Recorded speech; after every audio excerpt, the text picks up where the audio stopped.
All right, what do you got? Well, it's kind of a weird time because a lot of rappers that are dead from the 90s are in the news this week. Got even more news on Tupac.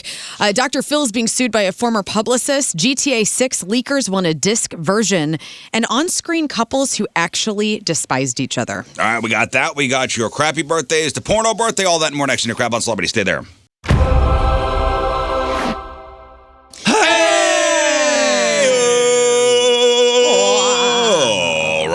Feel like we never left. Back on the air, guys. It's does Friday. Feel like the old days when I was sleeping in the studio. We did the fast lane yesterday. Long day yesterday, but we made it. We came out the other side stronger, and here we are on this Friday. My favorite part of hosting the fast lane with you guys was how confused the ESPN audience was as to what happened to their show. You would think that if you listened a lot, that you would have known, like, hey, if you listen to us a lot or you listen to them a lot? To them a lot. But maybe they didn't say anything. Maybe. I thought maybe they didn't tell their audience that they were going to be replaced. I started responding to confused men on the text line for ESPN with, we tied up Anthony Stalter and threw him in the KC studio. They're like, where is Anthony? I know. Listen, those sports talk radio fans are a passionate bunch. Yeah. Yeah, for sure. They're no nonsense. No nonsense. And it took a little while to win them over, but I think we did it. Well, I think I said this on air yesterday, or at least I said it to you guys in the studio. It was about an hour in when I actually realized what was happening. Because we're used to some pretty brutal criticism and people chirping at us and that whole thing because everybody has access in eight different ways. Mm-hmm. But it was different. It was a totally different tone over there. And I was like, God, dude, these people are on something, man. They have had their exploder for that day. It's the afternoon. We're getting the kind of angry morning people. But that's what I thought. And then I realized, wait a second. Sports fans, what do we do? Because we're sports fans, most of us in here. And I was like, what do we do when we're sports fans? When we go to a game, we're yelling, we're chirping, we're doing that whole thing. I don't do that. We're getting unreasonable. Well, some of us do. Some of us do. You're telling me you never do that when you're watching sports? No. You don't yell at the TV like, what are you doing? I mean, see? Under my breath. Well, that's what I mean. And that is what their fans... Romo. That's what their fans do. Yeah. Damn you, Romo. It's like a fun chirping where they're yelling from the seats onto the field. Yeah. That's interesting. And once I kind of felt that, I was okay with it all. I was like, oh, this is actually kind of fun. Well, you would have thought we were talking about the frickin' Golden Girls or something because when Moon started talking about MLS and soccer... Oh, yeah. We did that on purpose, though. Yeah, I know. But, it's so funny to see how triggered people get about an actual sport that we have in St. Louis. What are we talking about, man? I feel like we got lucky that the Cardinals won, too, because if they had lost, I think the whole town would have just been so sorry their guys weren't there to help coach them through how to handle the situation. Well, talking to their executive producer over there, Mike Ryder, who's, that's a great dude. He's amazing. Man, with the soccer talk, some people are like, why don't you guys talk about soccer? And then when you do talk about soccer, why are you guys talking about soccer? Right. That's why I found the tone incredibly similar. It seemed like it was the same 7 negative people that'll never be happy. And I felt very at home. It was the same number and the same call signs. I did like that they had cute names. I did like that. It was like Yadier. What do you mean? Yadier Molina's ruptured testicle. Oh, on their text line? On their text line. As soon as I saw that, I said, hey, how do we do that over here? Somebody went in and gave them all names, which I did like that. And that is something I'm willing to adopt here. There was also a savage woman in the YouTube feed for them who was going to bat for all of us, and she was not letting anyone talk smack. And I was like, is this my mother? I didn't know who she was. Oh, wow. She ruled. 636, can you tell if the ratings were higher than normal when you guys were on the air? Listen, this just in. Wow. I just got the ratings. Just got the ratings. Highest ratings ever. ESPN. Yeah, best show ever. Yeah. This just in.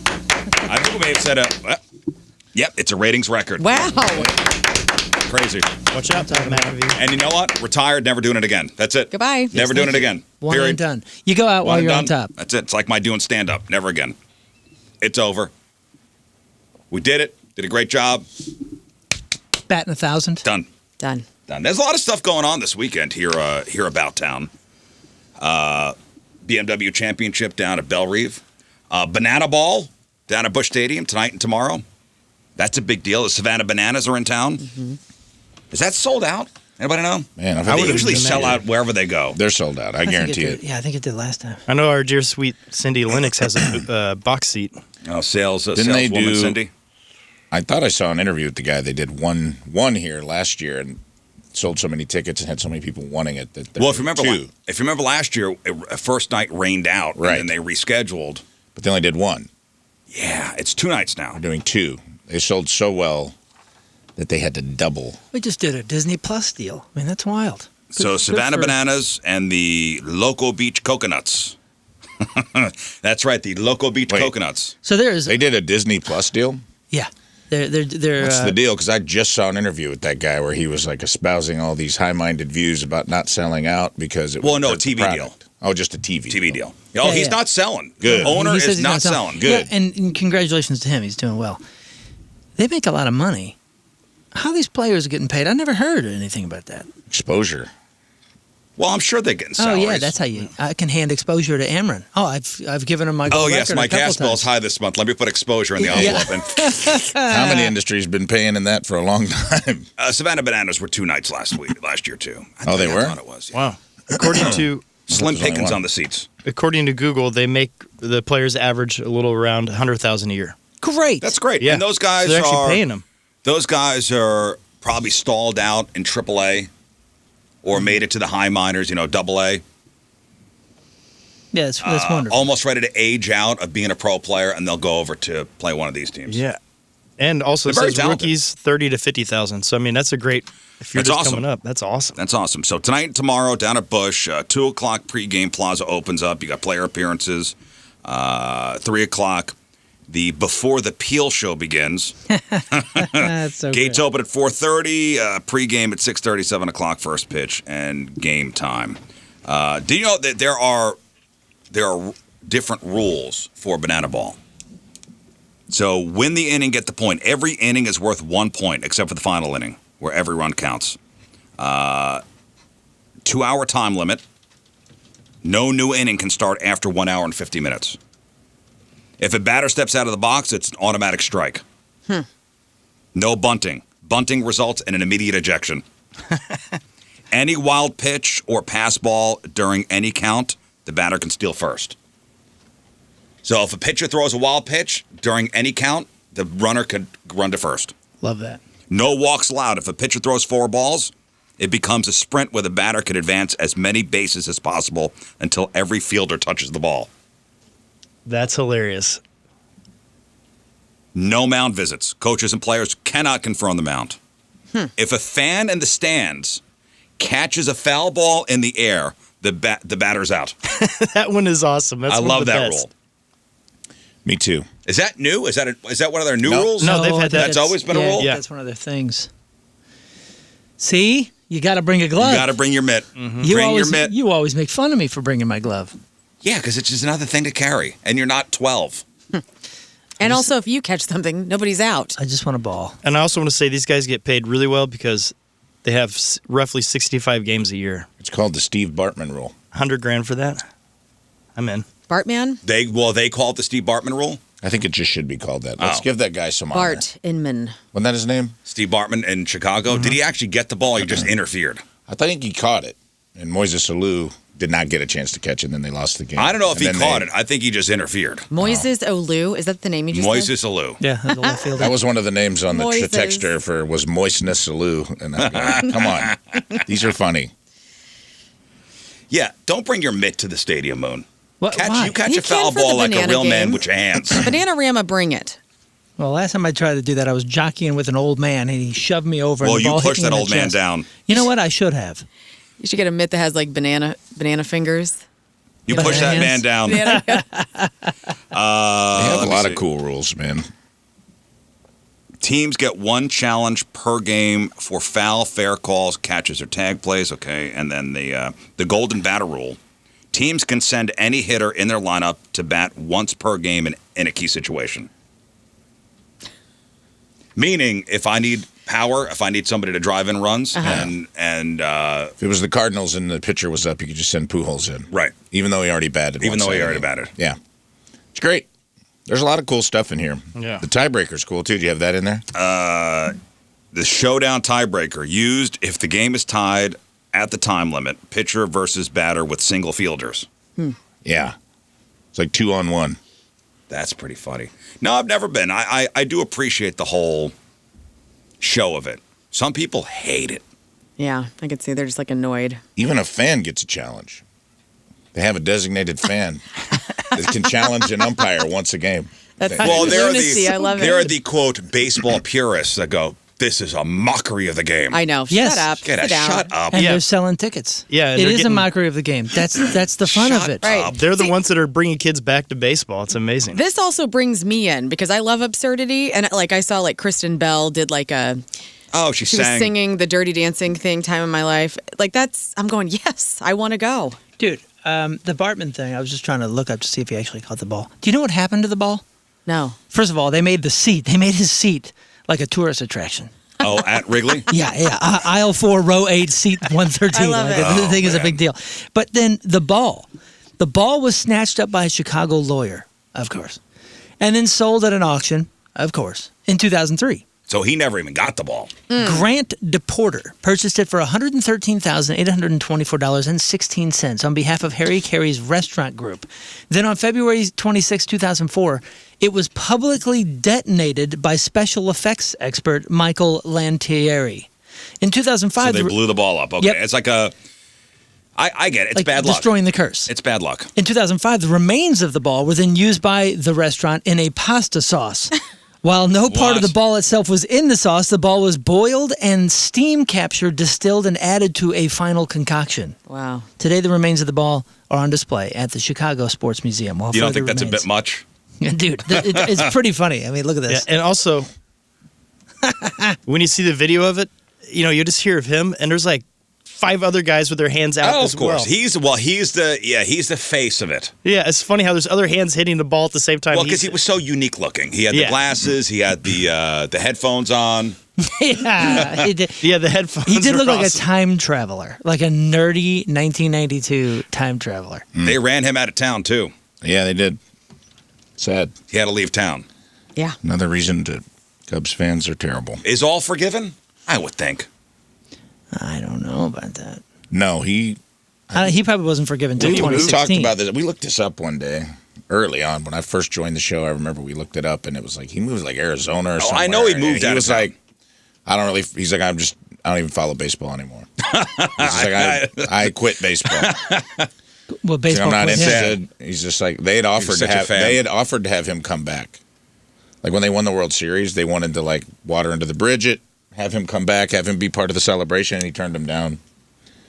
Moon's got it playing. He did not catch the ball. It bounced, and that Moon's was, got a plane that here was in the the lawyer studio. that got him. You guys know the comedian Kyle Gordon? Watch, here's a slow motion. And look at that. He doesn't have a glove. Had he had a glove, He'd had a glove. Oh no, you're right. Well, he just had a big The hand. crazy thing is, like 4 other guys went for it too, Yeah, he just happened to and be the he one to just touch it. happened to be. He happened to be the face of the and to be situation. fair, it was going to land in his lap. It was not going to land on the field. Also, can I say? Go ahead. Sorry, I didn't mean to interrupt you. No, go ahead. It's- I think Moises didn't help the situation. Having like a big dip in his face, the way he had his like lip out, and he was like throwing a tantrum afterwards, like Yeah. Yeah. just kind of like it Throw made my glove everyone so down. mad. I'm like, if Yeah, he'd he have looks just, ridiculous. He looked ridiculous. Anybody so- would have reached their hands out in the same situation. And, Anybody well, not would someone have. with no hands. But If you Oh, God. if you were sitting there, Rafe, you would have done the same thing. If you were sitting there, Moon, you would have done the same yeah, thing. except you see a I ball would coming have this way. caught it. I would have I'd caught have it. slapped it out of his glove. I would have caught As it a and stuck Cardinal my fan, tongue yes, out and had Exactly. him. And by the way, that didn't. I mean, yes, that cost them the game, but there was another game after that which they lost. Yeah, Let's is not forget that little part of it. Well, you yeah, can't- they forget that You part. can't blame the players or the management. You know, there's some other. These are cool banana ball rules too. I think this one could work in baseball. I'd like to see this actually go to actual baseball. Batters can try to steal first anytime. Yeah, he said that. If there's a wild pitch, Oh yeah, well it says anytime. Pass ball, wild pitch, or if they're just feeling froggy, which is kind of cool. Just take off, get in a hot box. Did you? You said the no walking thing too. yeah, no walks. That's great. Did you get the thing I sent this morning? Love it. Which was what? It's how they break a tie. The equalizer point thing. They'd give points for more trick plays. So there's like an incentive to do like behind the back, between the legs, throws. Whichever team does more trick plays gets an equalizer point. Yeah, so this is how they settle. Is this basically what pickleball is to tennis? Essentially. Ooh, like the pickleball that's boom and interesting. banana ball is So to you mean baseball. the tennis players are like, pickleball? I'm saying like the way pickleball's had a boom because they made tennis like fun and accessible. And like fun to play and like a little more, there's probably more volleying going on in pickleball than regular tennis, I would imagine. No, yeah, I talked about this. The Tiebreaker rule? pitcher versus batter with a single fielder. Yeah, it's great. Right, That's I mean, funny. just think that through. Oh, I know how big single fielder. how big a You gotta get there. ballpark is. You gotta get a crazy runner, crazy speeds, Yeah. with a good arm, because he's going to be chasing it into left field or something. Because all you got to do is get a nice grounder that's going to outrun somebody. It was like Barry Bonds had always said that was his philosophy. He's like, it's not me versus 9, it's me versus 1. He goes, I don't even pay attention to the fielders. Hang on, is our audio coming through on YouTube? It's not, so I just wanted to see if you put it in audition, No, if it's maybe not- it would it's work. not- That's not what does it. Okay. We having YouTube problems? No sound. Okay. Well, great.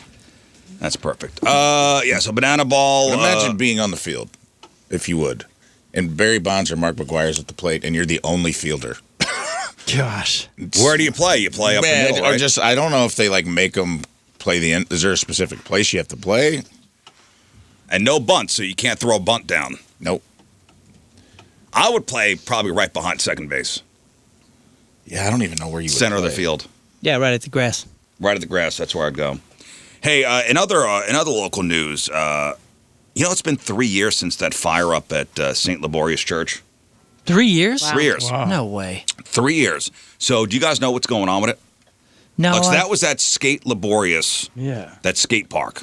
Yeah, place was incredible. And it burned down. Remember that? Mm-hmm. So volunteer organizers behind Skate Laborious are fighting a city-led demolition order. So they're looking to tear that place down. Oh, come on. So the city of St. Louis recently took steps towards demolishing I think it's still kind of a shell. I haven't been up there. Has anybody No, I seen haven't it? been up there. No, either. I mean, it's just it's kind of like that building, like it's any of these buildings, but all the wooden parts are gone. The concrete is still around. It looks beautiful. So I don't understand why they don't turn these things into parts. Well, there's safety concerns. The fire damage structure in the neighborhood, it's safety and nuisance concerns from people that live around there. Mm-hmm. Like, what are you guys going to do with this thing? Yeah, you got to do something. gotta do something. It's just like that theater in Webster. Make it a cool So park. rather than tearing the entire thing down, Skate Laborious board president and this co-founder, Brian Bedwell, proposed preserving the outer architecture to create a unique urban attraction. Mm-hmm. Has anybody been up there, like, actually seen it? In the last couple of years? I mean, before it burned down. Rafe, have you been up there? I thought you were up there at some point. No, I've been outside the building, but I have not been in. I mean, I saw it right when it happened. I saw like the fire damage and stuff. I knew a girl that was living in there for a while, which is wild. In the skate park? In Skate Laborious, yeah. She was just like staying with the dude who was, and I was like, what? She's like, yeah, we just sleep up in this loft, like with candles, which Whoa. Well, the concept is... I don't know. I'm not saying that's related. Well, the concept saying. they have there is renovate and reinforce the church walls to enclose a brand new open-air outdoor skate park. Heck yeah. And people are like, hey, man, this could revitalize, this North St. Louis location and draw visitors. Like leave the walls like a Leave the like walls a of bombed the out church. from World War II. Leave the walls of the church and have an open-air skate park. I've been in something similar to that in Germany. There was a bombed out church, and they turned it into a museum. And because the walls were still up, but the roof and one of the walls was gone, so they turned it into an open air museum. And to be honest, it was freaking sweet looking. Well, the Skate Laborious people are like, hey, this all relies on volunteers. And they were unaware of the city's impending demolition steps until notified by the news. So the city wants to come in and knock this place down. But the volunteers, and I think they need more, want to help rebuild this thing. That's great. This is an 80s feel-good rebuild the rec center movie. That's what it is. waiting to That's what I'm happen, thinking. dude. It's just like we've been thinking about this our whole lives. Get your rollerblades. We out. got to save the rec center. Big time. It's a dance And off. turn Let's it- have a and then- dance. Let's have a dance off. Okay. Skating too. Laborious boogaloo. It's time for the St. Louis half pipe. I may break out my rollerblades. This is the time. It may be blade It's time. time for the 26 half Blade pipe competition. Good luck, man. Remember the movie Rad? I don't think it's a good No. idea to get your Oh, boots yeah. back out. What was Rad about? Rad was a BMX movie where they had like Rad was a incredible. dumb obstacle course you had to do on like a BMX. We had to ride across like balance beams, and I think Nicole Kidman was in that movie, right? No, Or was no, she it was BMX Lori bands? Loughlin. Anyway, Aunt Becky? yeah, Lori, yeah, it was. Aunt Holy Becky. crow. We can do this. Just build like a little outdoor skateboarder obstacle course. And save the rec center. I've always wanted to do one of the last Jackasses or something. They had like some guy on a BMX bike and he was going around the big old circle and he was able to do it. And I was like, I wish upside down, yeah. upside down. I'm like, I want to do that so bad. Yeah, I'll 703. just As die. always, the government is the villain. Yes. Government. Just let us Government. do what we want. Don't tread on me. What? I wish the guy that was the bad guy in. We should hire the guy who was the bad guy in both Real Genius and Ghostbusters, Yeah, Walter Peck. Walter Peck, to come in and be like, "We're shutting this skate park down." He's a perfect D-head. Yeah, and honestly, And his name is William Atherton. Yes. Old Billy Atherton. Let's get him. Let's get him down Get here. him in here. He can be an advocate. He can be a role He can be player for the city. pro-government advocate. We need somebody to fight against. We need somebody to dance against. The man. We need somebody to blade against and skate against and ride against. yeah, this is the guy that's trying to, maintain property values and This is and Breaking keep Two. people safe from, giant stone walls falling on them. This is He's the Breaking bad 2 guy. Electric Boogaloo. This is how that's how that went. We got to save the rec center. Let's go. Have you guys never seen Rad? I don't know. I'm sure I have. This movie's Yeah, it's amazing. great. This is the movie from that whole era. It's inspired. And the logo's cool as heck. Dude, Lori Lori Loughlin Loughlin is a always hottie. had good Everything. hair. God dang. He's Here we go. breakdancing on They're having a Okay. Breakdancing on a. Is that a mongoose? Yeah. Nice. They're about to do. Lori and him are about to do a tandem break. This is Dirty Dancing with bikes. Yeah, it's Send Me an Angel is the song. God, she's beautiful. Can you That just they do. pot this up? I mean, what Oh, are we you- doing? Let's watch this. It's you want Friday. you want what this is? Okay. Hey, I'm heading out west to go to Arkansas, west and then south. I'm gonna stop by Buc-ee's. I've never been to Buc-ee's before. Oh, yes. Oh, neato. Because you got to drive through Springfield, To get to Arkansas. and I was mapping out my route, and I go, where am I? What's anything around? Where I'm going? Driving down to Fayetteville, and I'm like, ooh, Buc-ee's. Never been. Was there Buc-ee's in Springfield? Yeah. And I'm curious to see what you think. Will you be a Buc-ee's guy or a Wally's guy? I'm a after this? Wally's guy now. Right, but that's all you've known. Yeah, but you can be both. You can be both. Is there really a big difference? Yes No. and no. Color One's schemes. giant, the other one is really big.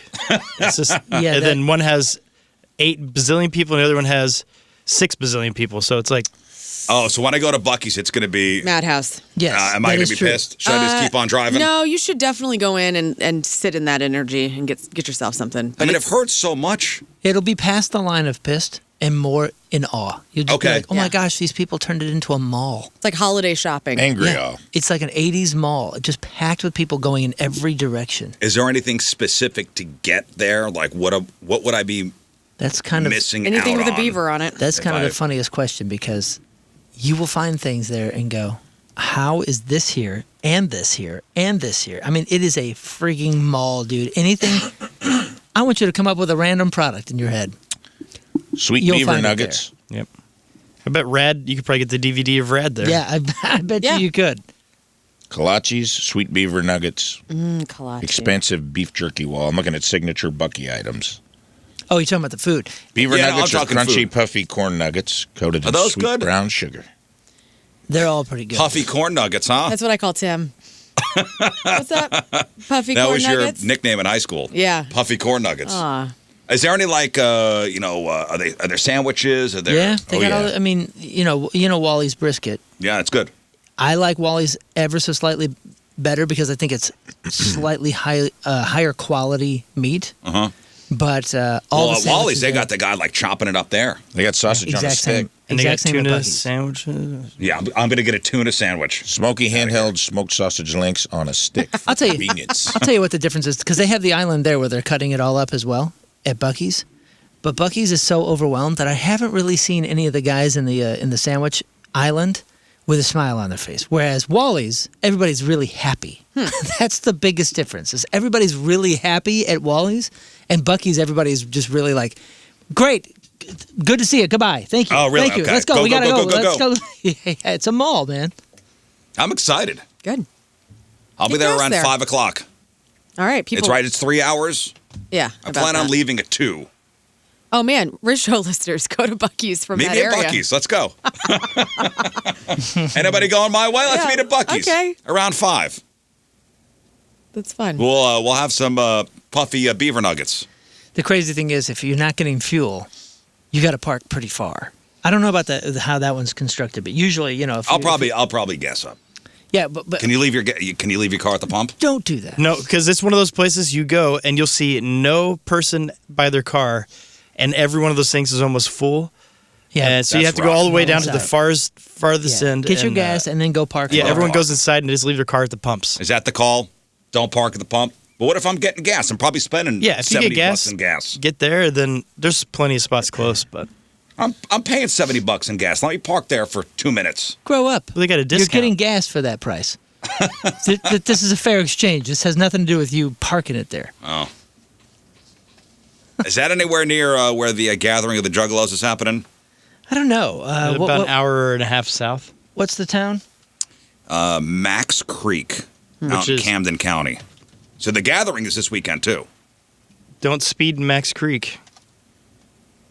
Festival is started Wednesday and it runs through tomorrow. Okay, so that's on 54. Headline: Oh no.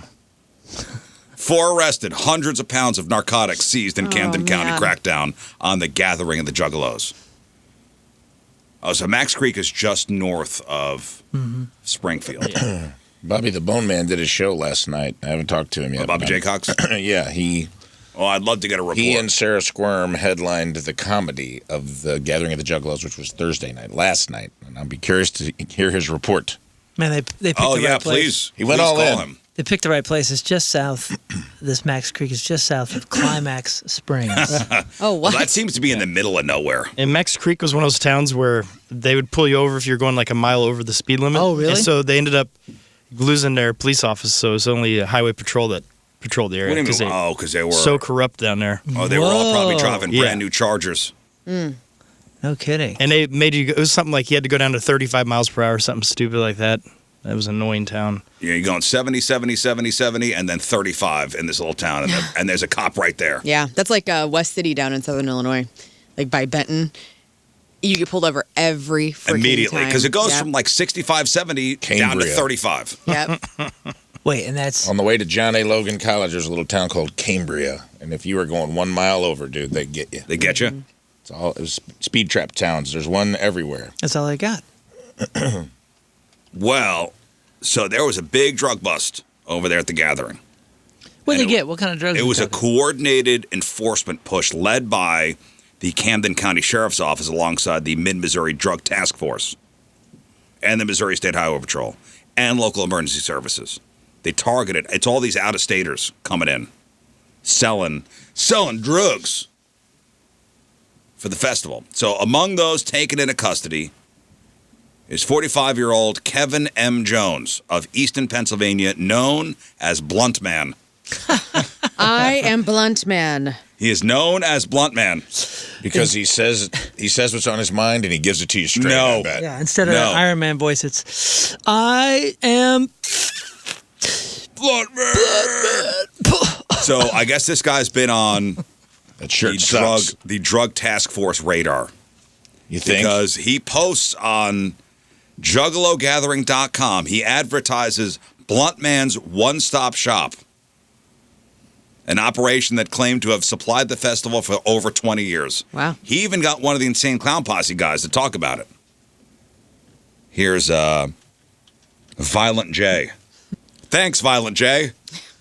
He did a commercial for him. Yeah. And in jail. They seized 128 pounds of weed, 2.5 pounds of psilocybin mushrooms, and $5,000 in cash.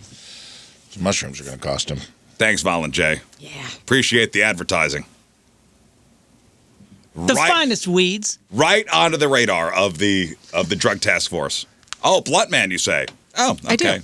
Blunt Man's one-stop shop. Okay. Oh, so this wasn't an old endorsement. This is a recent endorsement that maybe even led to it? I believe so. Is bummer. the gathering of the Juggalos the Burning Man of the Midwest? I think they do it all over the place. No, I know this that. This is a one thing, one and done. But I feel once like a year. this is like our festival, like our nudist, our exhibitionist festival with music and art and freedom. I kind of want to go so bad just to observe, but I don't want to go. I want to go with Clownvis. Yes, we need a liaison. We need a Sherpa, a friend, a friend of the Juggalos to guide us through the gathering. Right. a gathering Sherpa, a You juggalo. know what to wear. He needs to guide us. You know what? I want to text McKenna and see if he wants to do a last-minute road trip. This weekend? He tonight? said, he's like, hit me up, man, if I can clear it through customs, meaning the wife, I believe. He could talk the talk too. So he's probably Mike McKenna? Yeah. He's a fan. I mean, he's not going to get you in the doors like Clownvis is going to get you in the doors, but McKenna knows his stuff. He's an obsessor about all the details. He knows every band. He knows all that stuff. So if you get yourself backed into a corner, Mike McKenna can talk you out of it. He can keep me from picking up them poop dollars. Yeah, he knows the information that one needs to know. Also arrested some guy from Silver Springs, Maryland, charged with 2 counts of first-degree drug trafficking. They found 93 pounds of pot on him, 124 pounds of mushrooms. Damn. 124 pounds? 124 pounds of mushrooms. 135.5 grams of ketamine, 66.5 grams of ecstasy, and then 33 grams of a ketamine fentanyl mixture. He didn't even make it in, by I the don't way. like that. I don't like that either. I love this. This There's article. fentanyl everywhere. Oh. This article starts with Buzz killed cops. If killed more than one Buzz, is Kevin Bluntman Jones has been arrested en route to the festival. Okay, it's even better because, he didn't make it to the gathering. Bluntman was stopped on 54 in Osage Beach. Okay, he was in a I guess he was towing a camper. Uh-huh. Officers found signs inside the camper that said "weed for sale" and laminated QR code payment sheets. At least he's organized. He had a whole thing. Wait, Vanilla Ice is playing? Yeah, I think that's right. And the surviving member of Milli Vanilli. Yeah, For real? for real. There's a big lineup Legit this stuff. Also busted were Robin E. Weeford and Jesse A. Williams, both of Bear, Delaware. They had 40 pounds of THC edibles on them. So all in total, 221 pounds of weed seized, 126.5 pounds of psilocybin mushrooms, 40 pounds of THC edibles, and then 235 grams of, quote, other controlled substances and $5,000 in cash. Wait, did you say why he got pulled over? Yeah, because I think they were looking for him. Okay, according to this article, Bluntman is listed as one of the vendors on the Gathering's website, proudly proclaiming that for over 20 years he's been supplying the Gathering with, quote, everything you need to keep the party going. But apparently what helped bring Bluntman down were traffic violations. The task force claimed that the camper Jones was driving kept failing to stay in its lane multiple times, which led to it being pulled over. Now, maybe that's So one of those just things a that you have regular to- cop pulled him over and... I don't know. I mean, it may have been one of those things where, like, that's him. Let's see what he does. And then they waited for a Could traffic be. violation. I know. From what I read, he was on their radar. Well, yeah. I would think if you're putting 2 and 2 together and you got to target somebody, the guy that just had an open endorsement for having From the Violent finest J, weeds. yes, for having the finest weeds and paraphernalias. Well, have fun going to the gathering, guys. Be safe out there. Thank you. You got today and tomorrow left. Who's playing tonight? Is Vanilla Ice tonight? I think it was last night. Oh. It's a Milli Vanilli tonight. Well, it's Millie or Vanilli. Yeah, which one is it? I don't know which So one's ill. still alive. Yo, what's up, everybody? I'm Vanilli. Which Vanilla one died? Ice, Vanilla Ice and Vanilli would be. That's a good pairing. Is it Rob Pilatus died? You would know better than I. I know. I got to watch speeding, though. I got to watch speeding out there. You guys are all speeders. I know Learn's a speeder. I do. I like to drive fast. She does. Be careful at the Arkansas border. You're going to go into Bella Vista, Arkansas. And as you cross, the speed limit changes. And they are sitting there, and they're waiting. Waiting for a Missourian like you. Waiting for Dangler. Missouri, some dumbass with Missouri plates and a dangly earring and a white BMW. You better... So I got... To I might help as well the Arkansas infrastructure. I might as well be Blunt Man. Yep. You might as well be. I might as well be Blunt Man going to the gathering. Eating a bunch of Bucky's cherry maple beef jerky falling in his beard. I got a cheek full of Bucky Nuggets. Exactly. What do you got? I got Zen and Bucky Nuggets. What's up, officer? Sir, He's like a I chipmunk. detect a faint smell of Bucky Nuggets coming from the car. You mind stepping out of the vehicle? Mind if we search your vehicle? Go ahead, sir. Dude, this looks like so much fun. I'm on a juggalogathering.com website right now. First of all, their logo, their whole thing this year is like this pirate ship. Yeah, it's cool. It looks awesome. Well, they're on a lake. Oh, I see. I think that may be, Are they on the lake? well, Max Lake, right? No, Max Creek. Max Creek. Oh, It's like They're on a Southern creek. Creek. Oh, a creek. Is way A south. creek. They're on a creek. Well, back to speeding real quick. So, don't you think that speeding is accepted at this point, right? By some. Like most, Moon doesn't like it. most people speed, though. Moon doesn't like it, but tell me you don't speed. Oh, yeah, I speed. You speed. Okay. Yeah. And, and what's Total normal? 10 hypocrite. miles an hour over? Yeah, I don't like excessive speeding. sure. Oh, God. I was on 44 yesterday, and here comes some D-bag just weaving in. My road rage that I get triggered by is that, Me and then too. I follow, and then I want to make And now sure you're they. speeding. Now I'm speeding. Now I'm Because also an justice idiot. must be served, right? I know. I want. What are you going to do? What am I going to do? I'm going to look at you. I'm going to find out who are you, and then I shoot you a look. I did that yesterday, and I know it's right in front of Wally's. I was like, I know this is wrong, but there is something that I can't even control it that clicks where I want revenge, and then I start to vigilante on the highway. Have you ever seen a car do Even the though weaving? you are also speeding. I wasn't speeding at that point. Oh. Were you weaving? to No, catch I up? was being. No, I wasn't. I was being a responsible person. I was. They couldn't get out. It was unnecessary speeding. They had nowhere to go. There was no open lane, and they were just weaving in. And I'm like, I'm gonna get behind this mofo. A super satisfying thing is to see them pulled over Oh, 1,000%. up the road. Unnecessary speeding. It was. I like that. Thank you. I like the justification. Well, AAA did a survey, and a majority of drivers view driving 10 miles over the speed limit acceptable. Yeah.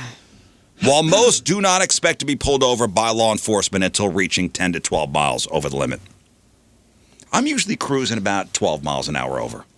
Me too. That's like my thing. I go I'm like 80. You know, I'm like 80 miles. Like this morning, I was 80 and a listening 30. to the Plasmatics, and I was like, Wendy O. Williams is getting me to work pretty fast this morning.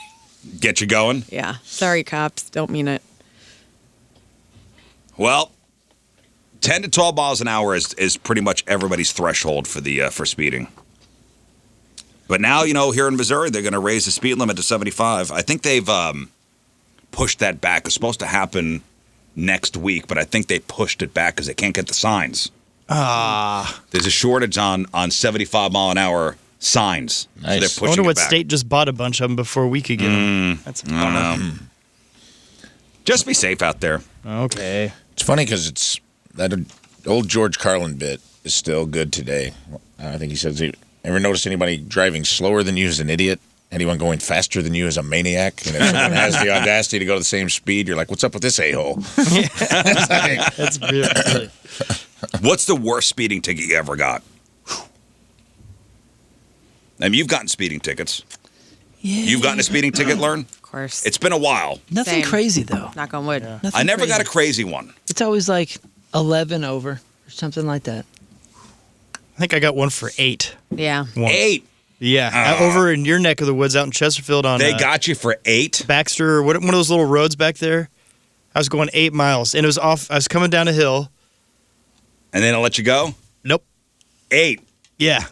And I was like, thank you, guys. It was like 106 years. I'm like, I need to go to a different town and go 8 miles over the speed limit there. Rafe, what about you? I feel like you've gotten a big speeding ticket before. I've gotten a pretty big one.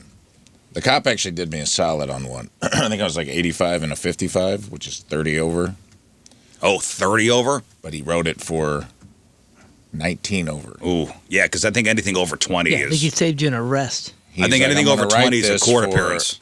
Yeah, and I think it's also like it's excessive speeding. It might even be like reckless driving or something like that. You definitely have to appear in court. And he did do me a solid. That's nice. You were going way over. I'm going to write this for 19 over. Don't let me catch you going Dap him fast up again. Thanks, buddy. I was young. So he's probably were like, you this mouthy? is a kid. No, you weren't mouthy. No. Respectful. I was like, yeah, I mean, I was young. I might even not have been out of high school yet. Or just barely. Yeah, just don't be a jerk, and they'll maybe cut you a break. Mm-hmm. That's my philosophy. Just be cool. Doesn't always help, though. That one time I got pulled over on the way home when I was in the Challenger. That guy pulled me over for, who knows, probably 9 over or something. It was just coming around the corner, and he starts talking to me. He's like, "Is this a Hemi?" I was like, "Yeah." Yeah, it's a Hemi. He starts asking. Car everything. guy, He's huh? like, "Oh, sweet. Like, you got a manual?" Yeah. Asked me every question. I was like, "This is awesome. This guy loves the car. Mm-hmm.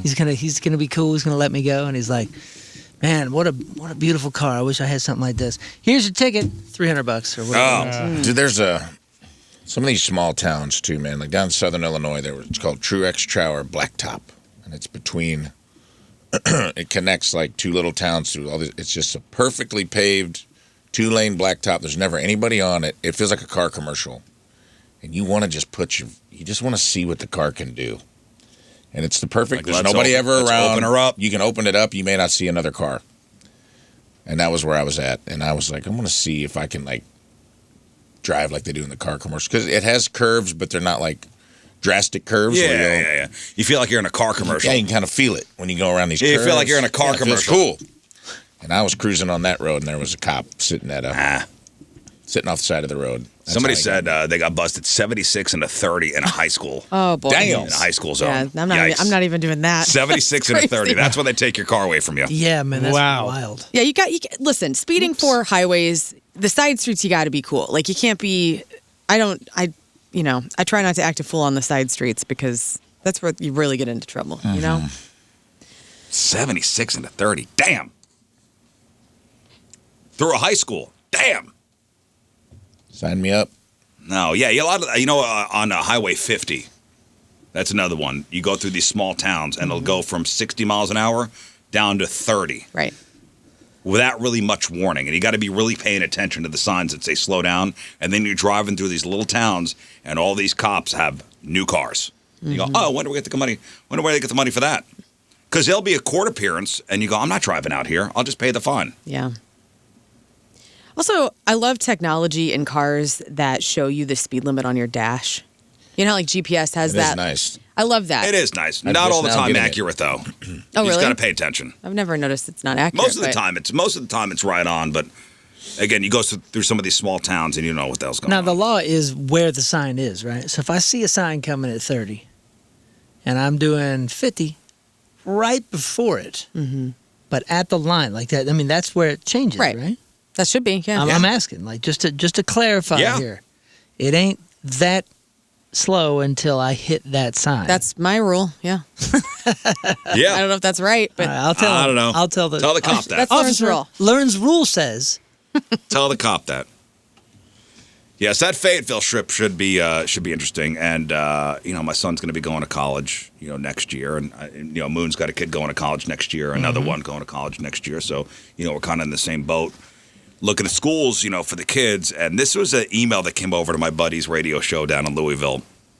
I know sometimes we'll share like wacky emails, and this person wrote in. I want your opinions on this. So, my parents were a little upset with me when I decided not to go to college this fall. I'm not sure what I want to do, and I keep hearing horror stories about college debt and not finding a good job. Okay, that's out there. Mm-hmm. That can happen.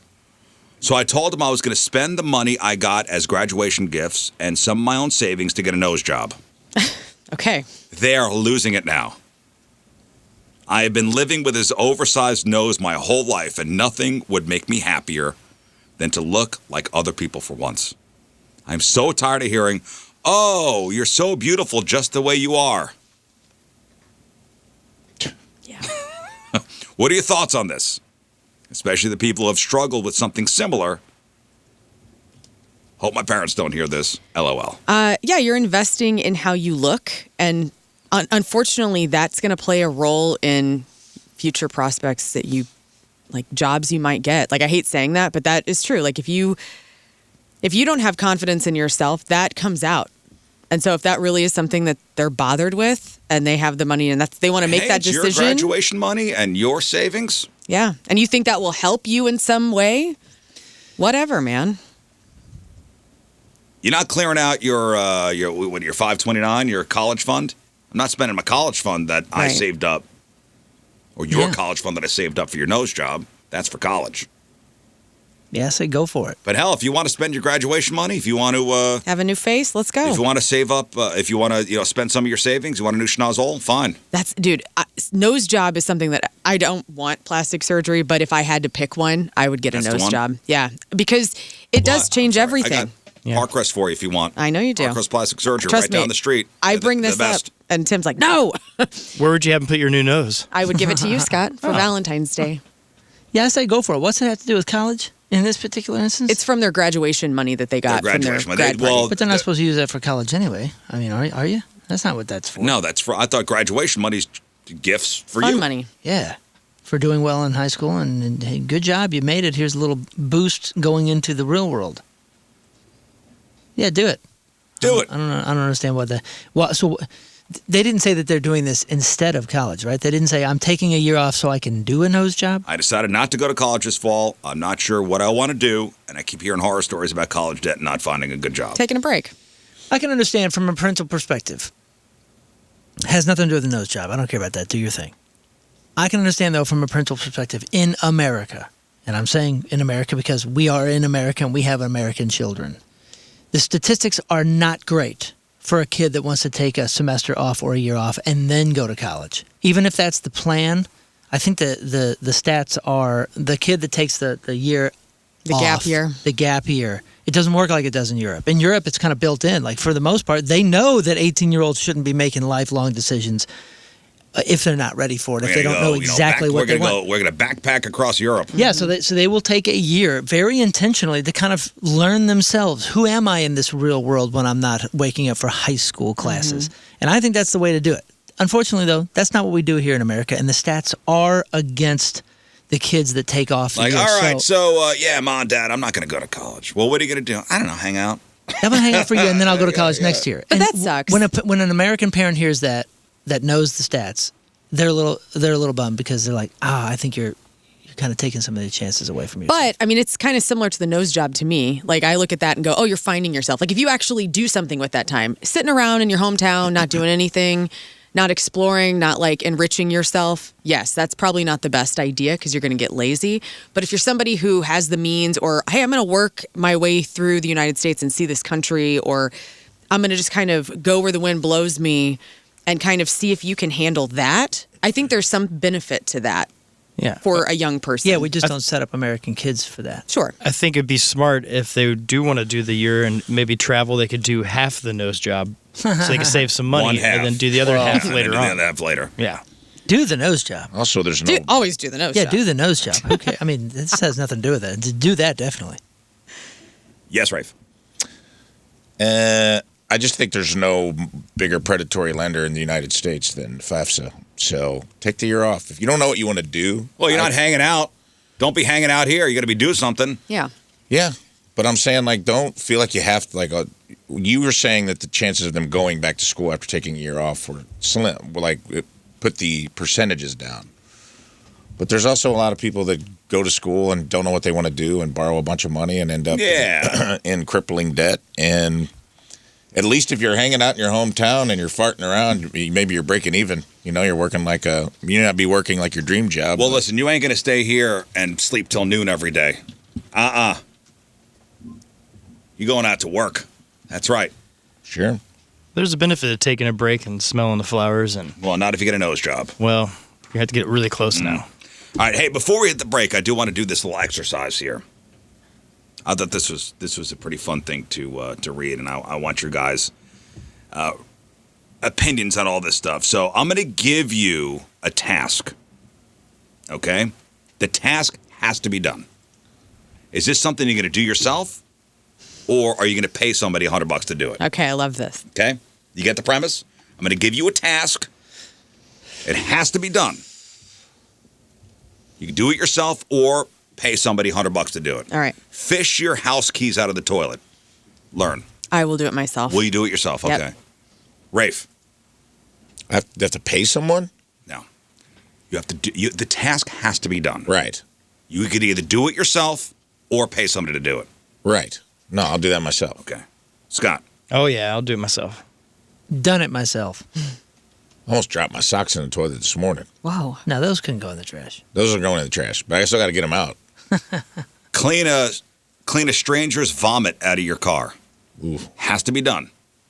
Are you doing it yourself, or are you paying somebody to do it? I'm probably doing half and half, honestly. Like I'll probably get what I can out, but then that won't be good enough, and then I will have to pay for like professionals. Well, to might clean as it well up. just get it all professionally done. I know, but I got some weird shame about that or guilt about making somebody else do that. Doesn't make sense. I That don't answer. know. I'm sorry, that's my answer. You either pay. Okay. All right. All right. Moon. Ching! I just spent $100. $100 to pay to have somebody clean the vomit out of the car. Yeah, I'm not touching that. Rafe. I would set my car on fire. Great. Yeah, I'd get a new car. You paying? You paying? Yeah, I think I would just for kicks. Let it be professionally done. I don't want to find like a little corn chunk later on or something. I like a good car wash. I do. Although- I know, I it's need worth my the car money washed to get so a good bad. car wash. I like it. It'd have to get done immediately. If somebody wasn't available immediately, I can't just let it sit in there and cook. That's right. Baked I can't bomb. let the pile of vom cook in Well, there. for $100, I feel like somebody can come pick up the car and clean it. Yeah, I don't know. They're available immediately. Yes, pay them. Yeah. Spend 3 hours on hold for something you have to get done. Pay God, somebody to be on hold for you, or do it yourself for $100. I have done this. I've been on hold for 3 hours. Not 3 hours, but probably an hour and a half. I've stayed on hold before. 3 hours. 3 hours. I'll just be on hold. I'll do it myself. Really? Yes. Moon, pay somebody to spend the 3 hours on hold for you, or do it yourself. This will depend on where I am seasonally speaking. If I am crushing it and I'm using my time to earn more money, this is just a math equation, and it's $33 an hour. I'm spending $33 an hour. Can I make more than $33 an hour using this time? I'm not thinking about it. I'm paying somebody. I'm not sitting on hold for 3 hours Again, it depends on the season. If I'm all year. if I don't have a ton of gigs going and all that kind of stuff, I'll sit, and if I do, then the math doesn't make sense. All year. I'll be on hold. I'll do other stuff. I'll be pissed about it, but I'll still do it myself. I'll put it on speakerphone, plug it in, and start cleaning the house. Or I doing like the new something. callback. I do too. Yeah, You ever seen those where they Sometimes say, I- if you want us yeah. to call you back, If they do. but that feels like a scam to me. I almost never do it because I'm like, yeah, right. Yeah, what list are you put me on now? Also, oh, you yeah, ain't- I don't think that. I'm just nervous they're never going to call me back. That's what I think. I Yeah. think they're just like, oh, yeah, we'll call you back. Because it's usually the people that I need to get a hold of because they've shorted me or overcharged me for something. Okay, so let me think. Scott. Yeah, I'll just put the speaker thing on and turn my mic on mute. And You ain't Okay, paying but nobody. so time is money. Okay, so we're talking about 33. Let's not think too much on this. you could do other stuff. You could No, work on. This is what Do you know who you're dealing this with? is what we're I here know. for. I know. Oh wait, I have other ones. Okay, so $100. There's a $100 bill. You know what it looks like. You know what it feels like. You know the buying power in your pocket. What $100 do. You just have to drive 3 hours to go get it. Are you doing that? I doubt you guys are going to do that. There's a $100 bill. 3 hours away. Go get it. In these gas But then I got to economy, drive I 3 don't hours know. back, so that's 6 hours. Doesn't make sense. Okay, sorry, it's an hour and a half away. Okay, actually, maybe $100? Maybe for an Okay, hour. yeah, and a half. hour and a half. Wait, All we right, apologize. I get Yeah, another I'll one. do that, Another yeah. one. Get Sounds Another good. one. Yeah. Change your mother-in-law's diaper. Oh, God, I'll do it. Yeah, You will? I will. Oh. Yeah, I have. Or pay. You have the option to pay somebody $100 to do it. I will. I think about this all too often about how my parents and Tim's parents are getting older, and I'm like, okay, what can I contribute? And like, especially the moms, I think that would be more comfortable for me. So, yeah, wow. I'll help with moms. I will will. pay $10,000. Hey, I'll come do it for free. What? Honestly, I'll pay the $100 because that's what I can contribute, and that is what would make my mother. Okay, I'll up it to $500. I'll make it. Will you pay $500? Each time? For a single diaper? You have to change your mother-in-law's diaper. Honestly, it's a one-off. She's embarrassed. Just one? I was It's going a to say, one-off. this is for my mother-in-law's sake. I would pay the money. No. I don't I'm know about saying 500 I now. think that my mother-in-law would want me $500. in there more than a stranger, like because I care. Don't we care. know each other well. I'm not judging. I love you. You have to Are lay you her down, serious? like a changing Pros. table, lift your legs up. They I know got they have pros, like pros. visiting angels. What They about- do that stuff. I What know, about and they your are diaper? angels. Visiting What about your diaper? angels. My diaper? You would rather have a loved one, someone in your family? I think so, change yeah. Your your diaper relationship would immediately change. than a stranger? Like I'm just thinking, like, okay, I don't have kids, but like, let's say my sister wants to have children, so like her kids helping my old ass one day. Yeah, I think I'd be okay with that. So Tim's mom, Yeah, she needs a diaper change. I'm And you there. have the option, like, you do it or pay somebody to do it. I know. I'm You're doing doing it. I don't. I'm doing it because I think I- that's the more loving option. Loving. Yeah. This has nothing to do with love. Oh, well, that's where I go. This is Love is paying somebody to do it. I Okay. want to have a normal conversation again with my mother-in-law, and I think after this, the conversations are going to be tainted. Don't say that word. Tainted. Yes, Rafe? I'm all in. All in to change a diaper? Oh, yeah, one off. Whoever my future sweetheart is, I want to see where they came from. Oh. Oh, What? nice. Perv I want a route. little peek at where my baby came from. Oh my God, I can't even get through it. Scott? It's terrible. I would. Yeah, I guess I would. I would not enjoy. You do moment, but- you do the change I think so, You right? do the Yeah, change? good Save for you. $500 What's wrong with bucks. you? just You're for the practice. sweetheart. If I could save $500, heck yeah. There you go. But I just picturing the changing table where you lay her down, you put her feet up, you have to do the Oh, whole- you got to powder her Okay. butt? Yeah. You gotta Scott, do it new all. question. All right, your baby girl is all grown up and she's got a man's and he is going to change your diaper. Is that cool? Yeah. Okay. That's even cooler. That way he'll know Oh, who's in and we're going to charge. make eye contact the entire Yeah, time. yeah, time. you're going to stare at him. I'd still turn the into boss, Eddie man. Haskell, dude, while I'm down there. Like, Mrs. Cleaver. Oh, dude. It's nice to see where the beaver came from. Yep. Mm. That's where he came from. It's very nice. What? You had a nice situation. You know what? down It's here. a good thing. It's a night. You're mind if bringing I call you humor Mom? and levity. Our friend had to give his dad an enema, Yeah. and he said that was just That's the different. worst. Yeah. That's different. He said that was the Now, imagine so Dad you did that wanted to your it, though. father. That's different. I think man-to-man thing is totally Man to different. man. That's something that's you taking care of somebody in vulnerability. Man to man. Okay, so that's better than changing your mother-in-law's diaper. Yeah. Man. I'm telling And you, that was for- And Rather he than said that changing was a horrible. mother-in-law's diaper, you'd rather put a hose up your dad's butt Yeah, I mean it's fine. I'm fine with that, and I bet they would be fine with that. and let it But purge. he said that was one of the worst experiences he's ever had. So now think that's But why? bad. What part was the worst? Like the actual Sticking a seeing hose of up your dad's butt Sure, but like was and then it squeezing water into it.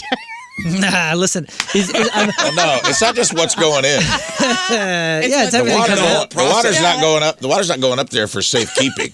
Oh, yeah, it's coming out. The water's going up there. that is The temporary. water is going up there to solve a problem. Well, the way he was describing it was like, "Hey, my son, Listen, my Aw. father-in-law that means your dad is so backed up, Yeah. so impacted that he's like, boy, Compacted.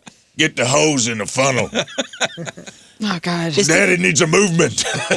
It's different when you're taking care of your Hell parents. no, dude.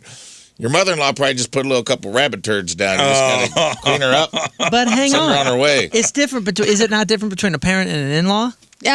I'm here to take care of my parents. They took care way of me. worse with and, the in-laws. And that's, and way that's worse. Sure. Way worse. So sure. I am paying to preserve the relationship with my mother-in-law, but I would do it for my father-in-law because I don't that know. would benefit the relationship. I'd almost rather do an in-law. Would Because you? I know it would bother my mom. Me having to do that for my mom would bother her. And I wouldn't care as much if it bothered my mother-in-law. You know what I mean? Man, my kids better take care of me. That's all I'm saying. Oh, I man. wouldn't ask my kids to do this stuff. Well, you're not gonna. Oh, no. You're gonna No, like biology's gonna That's ask. what every Yeah, parent, but I every will- parent makes a big show gonna- of this. I My would, mom for does the their same sake. thing. I'll walk into the river before you ever change No, I my would diapers. hopefully hire somebody Whatever. Right. to do this Yeah. stuff. Right. Well, hopefully. Well, whatever. What if nobody's available? Visiting angels. I've seen the commercials. And they are angels. Thank you to everybody who does that line of work. All right. Let me see here. Would you powder her little tush? You have to. I'd get into it. I take good care of my mother-in-law. It will Would scar. you ask her if she wants the Yeah, I full would wheel too, deal? with my checkbook. Yeah, I'd be like, for you want the $45, you can get the premium wash. Do you want the basic or the full wheel deal? Yeah, exactly. Did you ever have anything You with, want the powder coat? like, you're right, it does change your dynamic. Like, this is all triggering memories of, like, whenever I was a kid, I was really sick and I had to have a suppository put in. Pository. And my grandmother, who I loved till she died, she had to do it because I was a little kid. Like, I was like 10 years old and I'm like, I don't know. What do you mean? When they're telling you what to do with But that. that's old enough. You're not a baby. Right. So I was like very conscious of what was happening to me. And I was like, I can't do this myself. And she's like, get in the bathroom. Let's go. Yeah. And then she did it. And I was like, You talking about the little rocket, the little white it's rocket? like the wax rocket. Bro, yeah. I did that did to you myself. Did you? I couldn't I do did it to myself. I was like 9 years old, 10 years old. My mom told me what I had to do. And I go, excuse me, what? You're going to do what? I'm going to do this myself, You Mom. became a man that day. You did become a man that day. I did. was appalled. I was like, wait a minute. What do you mean? Crazy. Lauren, the first time I saw my mother-in-law's belly rocket. button, our relationship changed. Yeah, dude. Okay? Dude, we've been talking about that forever. When you're Okay. 9 or 10 years old, someone hands you a suppository, and you're like, this is a huge pill. And they're like, that's not a pill. You're going to swallow that from somewhere else. Oh, Are those You're still a like, you thing? signed up for the draft that day. It was awful. And so yes, it will change your dynamic, but Oh, dude. it'll burn you forever in your brain. But Oh, for sure. I remember because I laid on the bathroom floor. I still remember what the tile smelled all like. right, here we go. Would you What a terrible thing. I'd much rather choose- be my grandma than my mom, though. would you step in dog poop barefoot yourself or pay somebody $100 to do it? Done this recently. just I don't get paid. It has to be done. Okay, I will Like pay somebody- somebody to do that. So, you're like, Just- dog poop needs to be stepped in barefoot. Don't ask questions. Just here's $100. Riz, get your foot over there. Yeah. Well, I'm not doing it. Oh. Like, there's a Come on, I'll service. give you $100. No, we get to Jeff, pick. for We get to $100? pick. You. You get paid $100. You're going to be all right. Just Well, wash I will your then foot. defer to Scott because I will then pay It is Scott worth $100. more money if it's someone you know. This would Like, be a it's heck of a worth more to me business. if I can make you do it. If I can make you Right. barefoot some dog poop and laugh at you while it's happening. Well, I Versus may, a stranger. I may take that business. I'm trying to think of how many. Dude, you can't even. Yeah, this touch- is you can't, worried you about can't even time. touch hot wings That's or my- peanut butter. that's and my you're gonna hand. You're gonna raw dog poop between your toes. Oh, I it's didn't gonna say, he didn't say I'm, jump off a wiggling cliff. between my toes. It's- I'm just gonna and step It feels on. better that way. You would jump off a cliff. And you know what? If it wasn't poop, the consistency of the poop would actually feel good. Like it's kind of like a paraffin on your Oh, foot. no. Let's- So, but because it's poop, we all get all up in arms. You go get your pedicures done. They're putting all sorts of weird foam It's all poop in between again. your. Animal waste. Yeah, I'm a few I know steps that's. from my shower. I know that, but I'm saying the actual consistency is quite delightful. If it wasn't in fact feces, Are you going to pay? So you're paying somebody. I'm paying somebody. Does this Rafe, are you dog paying eat somebody? dry food or wet food? No, That does make I ain't spending my money on that. I raw dogged a turd recently, and it sucked. It was terrible. I was really mad about it, But it's worth $100. and I just like got out in the grass. I was so mad, dude. Just took the dog out. Saturday morning or something. No, I think it might have been a work day. Took him out barefoot, my undies at like 4:00 in the morning, and just stepped on it. Stepped on last night's previous turd. Oh, still fresh, kind of? It was just enough. It was the thing Moon talked about the other day, where the outside was like a It's crackle crusted. bar. Yeah. It was like those crackle ice cream bars. Like the outside had dried enough. It's crusted, but it's that got when a it hit my marshmallow foot, it felt center. like when it gooey hit my center? foot, it felt like a pine cone. But as I stepped down, It's the turd cone. Squishy. it turned into some saltwater taffy. Oh. It's just like these built bars, they're it's- hard on the outside, Don't be ruining marshmallow bars, inside. dude. Oh, built like a Ruining turd. everything. Scott, are you paying somebody to step in the turd, or are you, I'll step in it because I clean my backyard. You're a cheap like I'll ass. I have 2 dogs, so and I have to pick it up all the time. Yeah, So you're used half to the it. time I'm barefoot anyways, and I've stepped on numerous ones back there. So Oh. it's Buddy. fine. if You you just step wash it on a off turd with the hose. with socks on, those socks go in the garbage. Oh right? yeah, 1,000%. Oh yeah. Well, you got to almost your wear your shoes. socks. What are you walking around in socks only for anyway? What are you, in 3rd grade? That's the weirdest. Yeah, pick thought a so. lane, brother. You go outside in socks? Yeah, I don't do that. I went to my That's the car most last appalling night. thing I've heard in this whole Oh, the conversation. worst is if you step in wet grass. Yeah. With socks on. Wet Or you get the little anything. pebbles that get 'cause you- stuck to the sock. That sucks too. You go outside in socks. Yeah, I've done it. Are you ever barefoot? Yeah, Okay. barefoot a lot. Good for you. I'm also socked a lot. Sir sucked a lot. Sock me.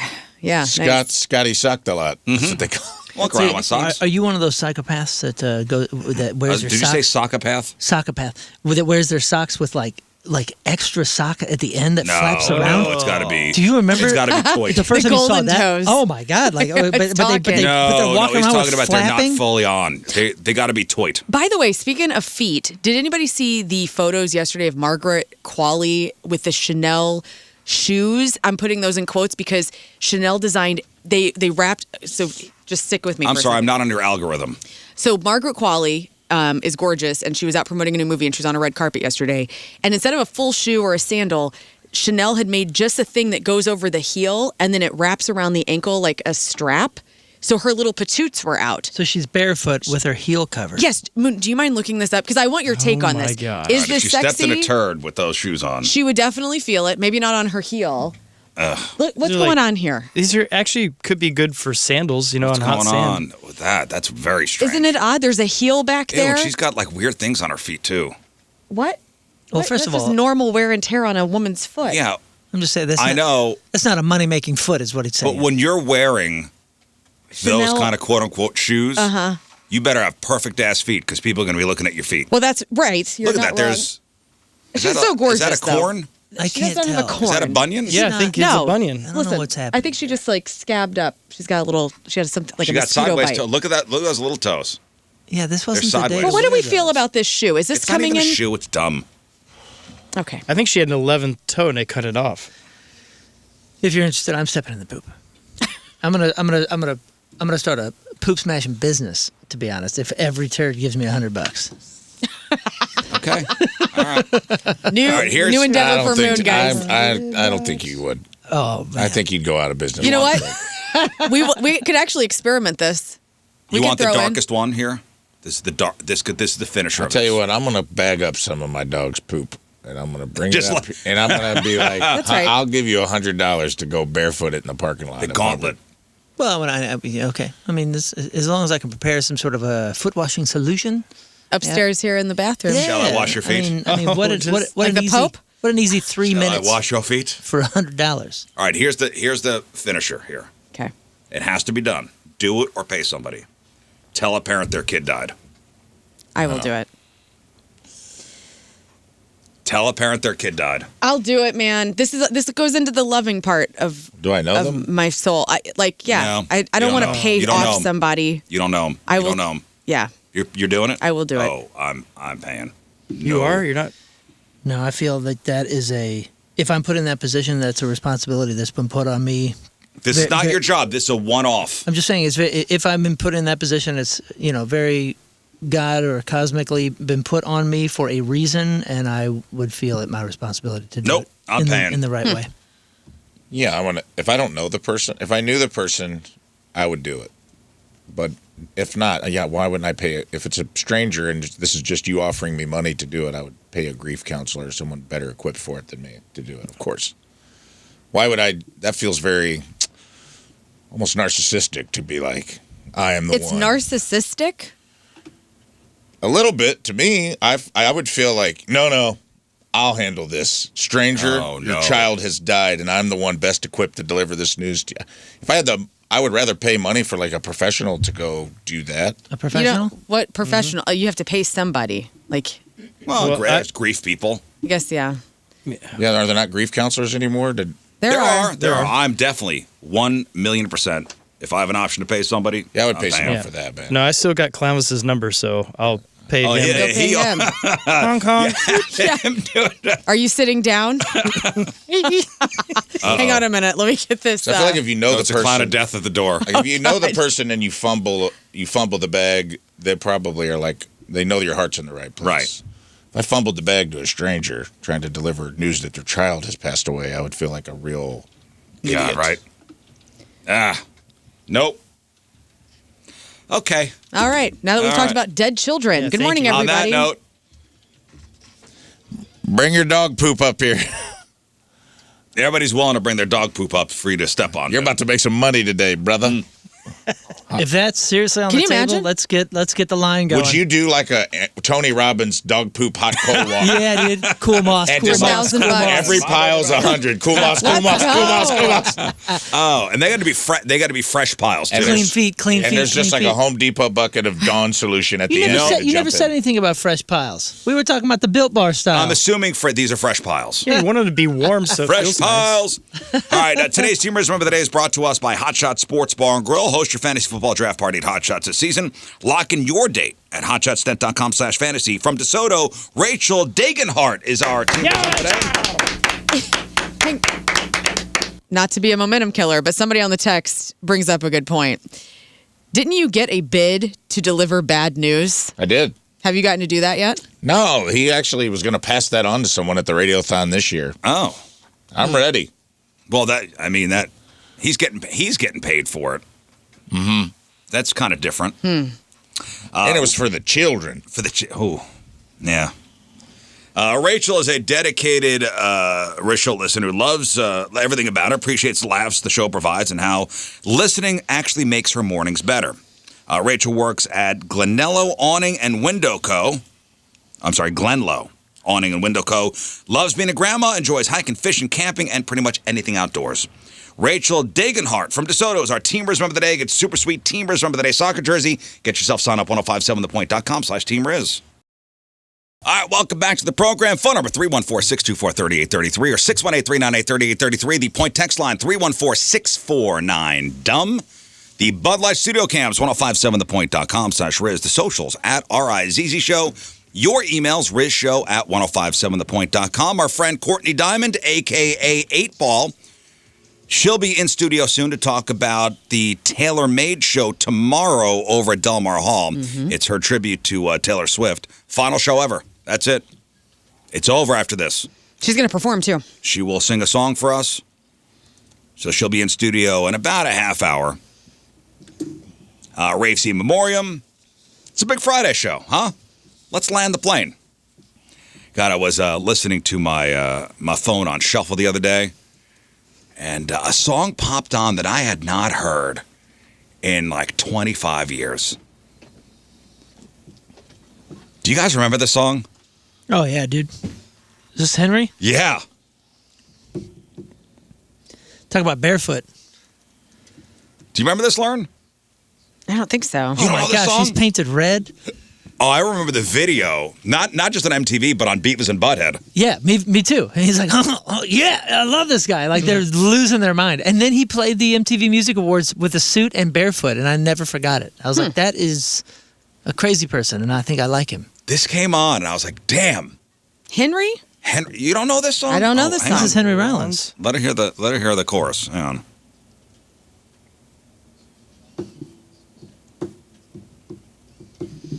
Was this like the intro to his spoken word? No, this was a legit Rollins band song. Never heard it. You're gonna ramp up here.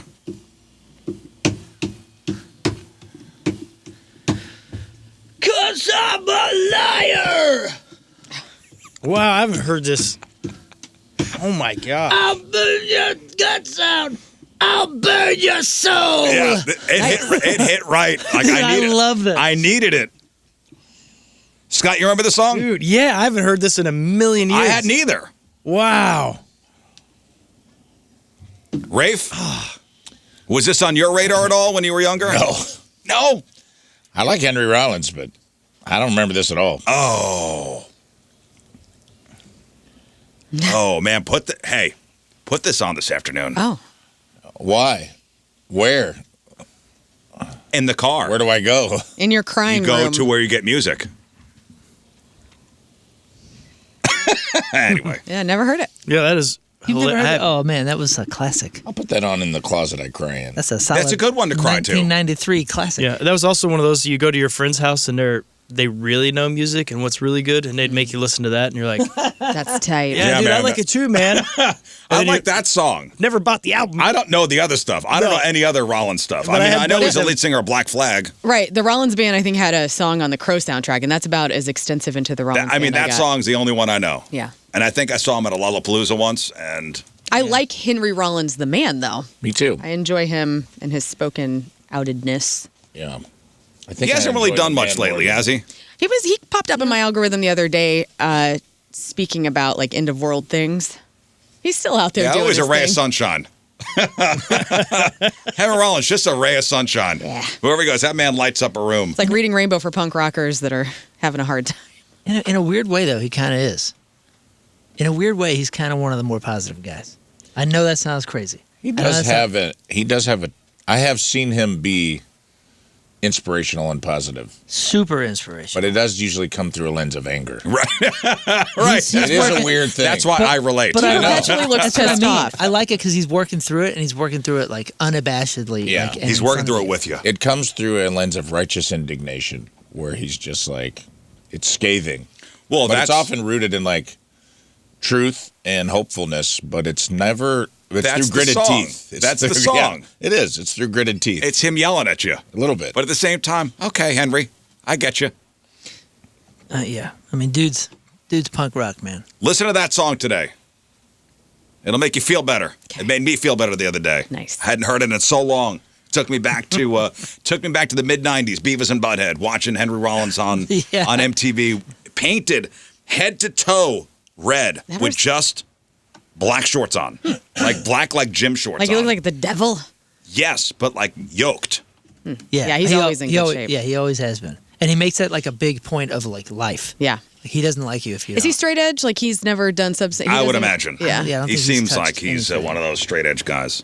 Oh yeah, and it always looked cute in glasses. I've never seen that music video or heard that song, Oh. but I his would like little a cute video face is adorable. of him seeing if we could, if he still remembers how to skip.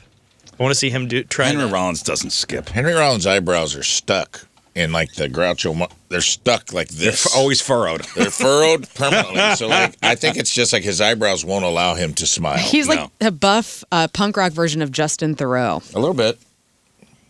I can see that. Always If been you cute. ever behind if you're ever in a venue and you see like a whole monologue printed out in the backstage that's about like respecting the crew and all the crew does for you, it's basically directed at bands and performers, but that's a Henry Rollins thing. He's not often attributed the quote. The quote sometimes is just sitting there, but it's this whole thing. I'll try to find it because it's pretty cool, and it's like an open letter to bands about how you treat the crew. That's That's nice. good. That's cool.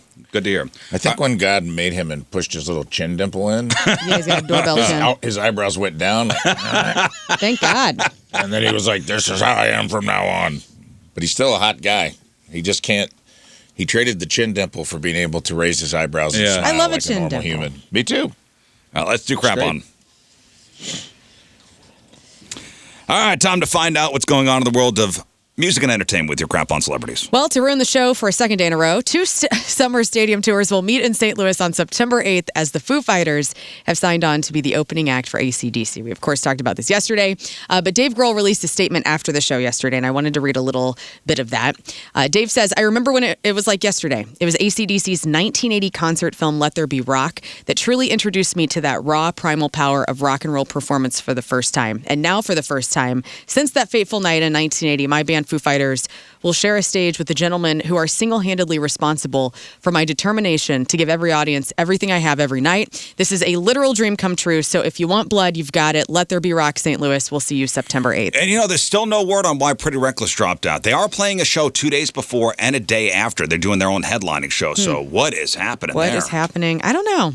I mean, will we ever know? Who knows? I don't know. Pretty It reckless was, or not. it was just nothing's been in the news. I mean, and that's a hometown show for Taylor Momsen. I know. I mean, and it makes you speculate just in this business, like, okay, tickets were lacking for a venue as big as the Dome, and they go, hey, we need a heavy hitter to step in. I wish that Pretty Reckless would have just continued to be on the bill Well, if that was the I case. asked the boss about that, and he Did goes, you? no, ticket sales were okay. Were they? I don't know, man. I bought my tickets yesterday, like after this announcement, and the minute we broke the news on the show, I went to the Dome, and there was a lot of blue. There was a lot of empty seats. And then I looked back at like 2 place. p.m., and a lot of seats were sold. So I think they really were trying to push more people, and that's what's going to It's happen. happening on September the 8th. And there's going to be a lot of people from out of town coming in for this, which is cool, because it like made all the trades. Like Loudwire had it, Consequence of No, Sound. it's a big deal because it's a one-off thing. It is. Oh, man, I'm just thinking about the parking down there. I God. know. I know. I'm like, am I going to just Uber down there? The worst show I ever saw down there was Garth Brooks, and the getting out of there It's a nightmare. was a friggin' nightmare. And you'll want to stay Did you say because the worst show? The worst show. Yeah, the worst show for parking, for getting out of there. Yeah, say, make sure, mind your words there, brother. No, I said it the right way. No, you didn't. You loved that show. I You did. I had the told you I greatest like I told you I like that show. I didn't like the parking set. getting out of there. Well, and this is the thing. Like, it's great for people like us that wake up early, that maybe you are interested in just seeing a couple of AC/DC songs, but you want to see a full Foo Fighters set. That's great. They're going to play a condensed set, and you can get home by 10 if you want. But then it's like, I imagine Dave Grohl is going to come out with AC/DC and do something, and so that's going to be worth sticking around for. So we'll just have to wait and see. In other music news, the upcoming sequel to the billion-dollar Michael Jackson biopic will reportedly tackle the controversies surrounding the singer's later years, including the child abuse allegations. Jafar Jackson, who plays his uncle, says the sequel will explore the story of Michael's point of view, arguing that the public has mostly heard the allegations from the children at that time. The first movie ended around the release of Bad in 1987. The sequel is expected to cover the 90s, 2000s, with production targeted at late 2026 and early next year. That movie made $1 billion. It did. And remember, that was one of the big critiques of it. It's like, oh, this is sugarcoating Michael Jackson's career. There's no talk about these allegations of his sexual abuse. Yeah, and I'm sure it's going to be sugar-coated as well. Yes, it sounds like it is going to From be. the family, yes. It's from his point of view. Of so course. we're going to have it from Michael Jackson's point of view. Anybody seen Michael yet? No? Nobody? Nope. Nobody? No. I almost watched it on the plane. And I was almost like, did I don't think too. I want to watch this on a plane. I think I want to watch this at home. I bet you'll never watch it. Because I said the same thing, and I bet you I'll never watch it. I should. I heard people singing and having such a good time through the wall at a movie theater watching the movie that I'm like, it must be really a celebration of his music. Everybody knows the People song. seem to love Everybody it. loved the song. People were like dancing in the aisles and having a good time, and I'm like, that sounds fun. That's not for me. So we've been talking a lot about the Tupac, court Murder case, trial. the murder trial that's been going on this week. And Sean Diddy Combs could potentially face connections to the 1996 murder of Tupac Shakur, according to a report cited in the story. So the possibility is tied to the ongoing prosecution of Dwayne, and I keep saying Keffi D, and somebody told me that was wrong. Is it Keefe? Keefy D. Keefe D. KBD. My apologies to Dwayne Davis, who is accused of masterminding Tupac's killing. So prosecutors have presented recordings in which Davis claimed that Diddy offered $1 million for Tupac's murder during the East Coast-West Coast rap feud back in the 90s. Legal sources reportedly say that a conviction against Davis could give prosecutors a path towards pursuing action against Diddy. That doesn't sound like Diddy. I mean, can you believe it? Not the Diddy I know. So Puff Daddy, a.k.a. Diddy, has historically denied involvement in Tupac's death. Now, even in conjunction with that, Christopher C.J. Wallace, the son of Notorious B.I.G., is challenging changes made to his grandmother, Violetta Wallace's will shortly before her... Violetta Wallace's will shortly before her death. So CJ claims that a 2025 amendment signed just 15 days before her death removed him and his sister Shady. from control of the estate and made former Biggie manager, a guy named Wayne Barrow, the sole executor and trustee. So Biggie's son CJ also questions the signatures on the amended documents, wants them to be examined. So 15 days before Biggie's mom died, the will changed. Yeah, and went to this And other there's guy. a lot of money in that estate. I think. Yes. I think I read $200 million. $200 million Holy is what that smokes. estate is worth. Of course, all of his music and intellectual property is a big chunk of that. Now, where was she 15 days before? Was this a Nursing home. right? and Was this a something? hospice? I don't know. Did we they see say it that? coming, or was this? I did not read that. Boy, Shady. hate that. Hate Shady that. indeed. Hate Well, that. hopefully, they can get to the bottom of that, see if it was forged, and if this guy had anything to do with that. That is kind of odd. Like 15 days. I feel like Biggie's mom and him had a great relationship. Like I always remember, like he would take his mother out to different events. She was on like Sky's the Limit, like different tracks and whatnot. And so I imagine since her son was killed, that she probably has a great relationship, I would hope, with her grandchildren and would want them to be the executors. Remember, Anyway. money changes everything. Dude, It you does. Ever, you ever Changes seen one of these people. things go down? Like a last minute will change, or somebody comes in from somewhere outside and then suddenly inherits Yes. everything. We had that in our family. Dude, Yeah, I, somebody. saw it happen, and you know who you are. They're out there, and it was just like. And the unfortunate thing in my family was it was more expensive to run it through the courts than to fix just it? settle out with this grifter. Yeah, so you just have to watch it and just go, God, dude. You How do you a-hole. do Yeah, it this? gets ugly for sure.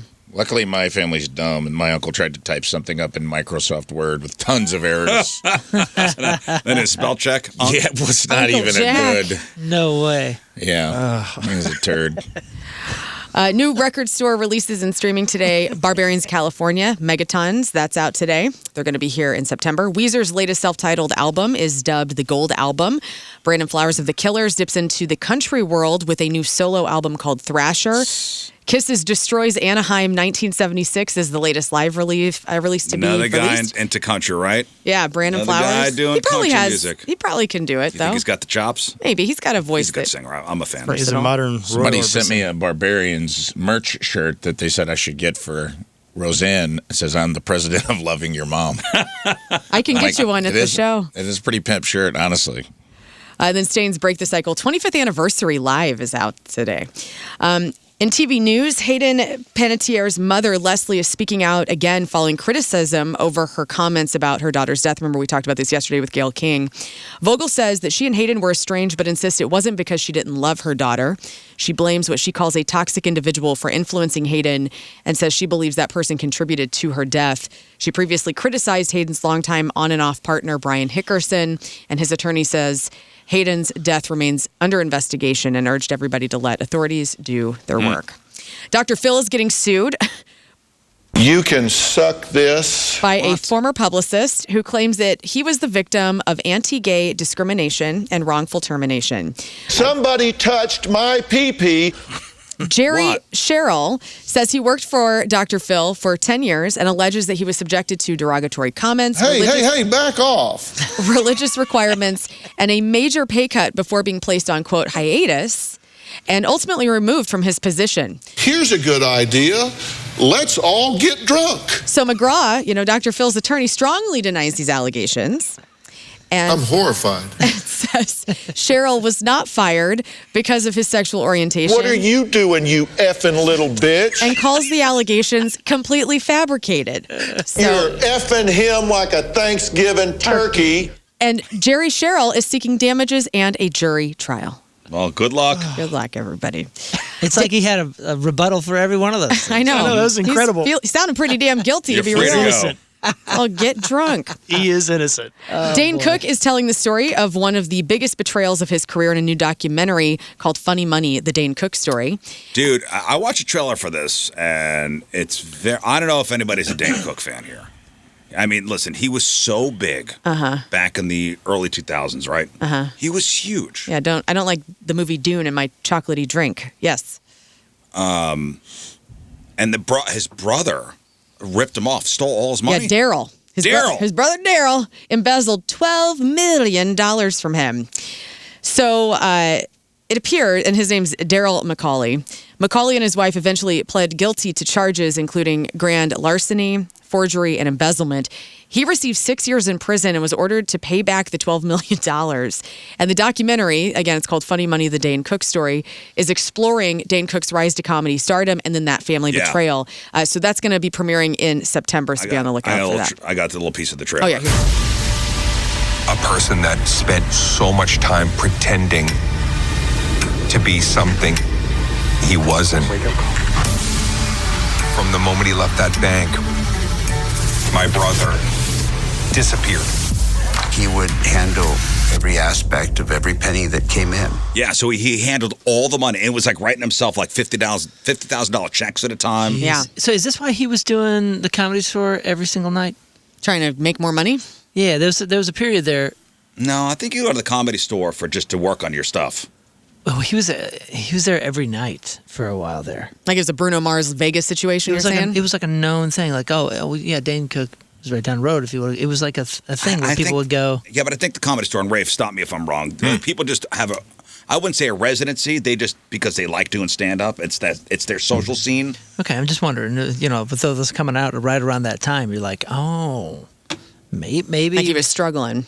Maybe. I don't know. Maybe he was trying to dig out of a hole, or it was like, man, for some reason I keep working every night. Now I got no money. I got no money. My brother Daryl is stealing all my money. I think he was just so big and he was making so much money, and I would be willing to bet the brother probably just thought, this is an endless cash machine, and it'll just go unnoticed.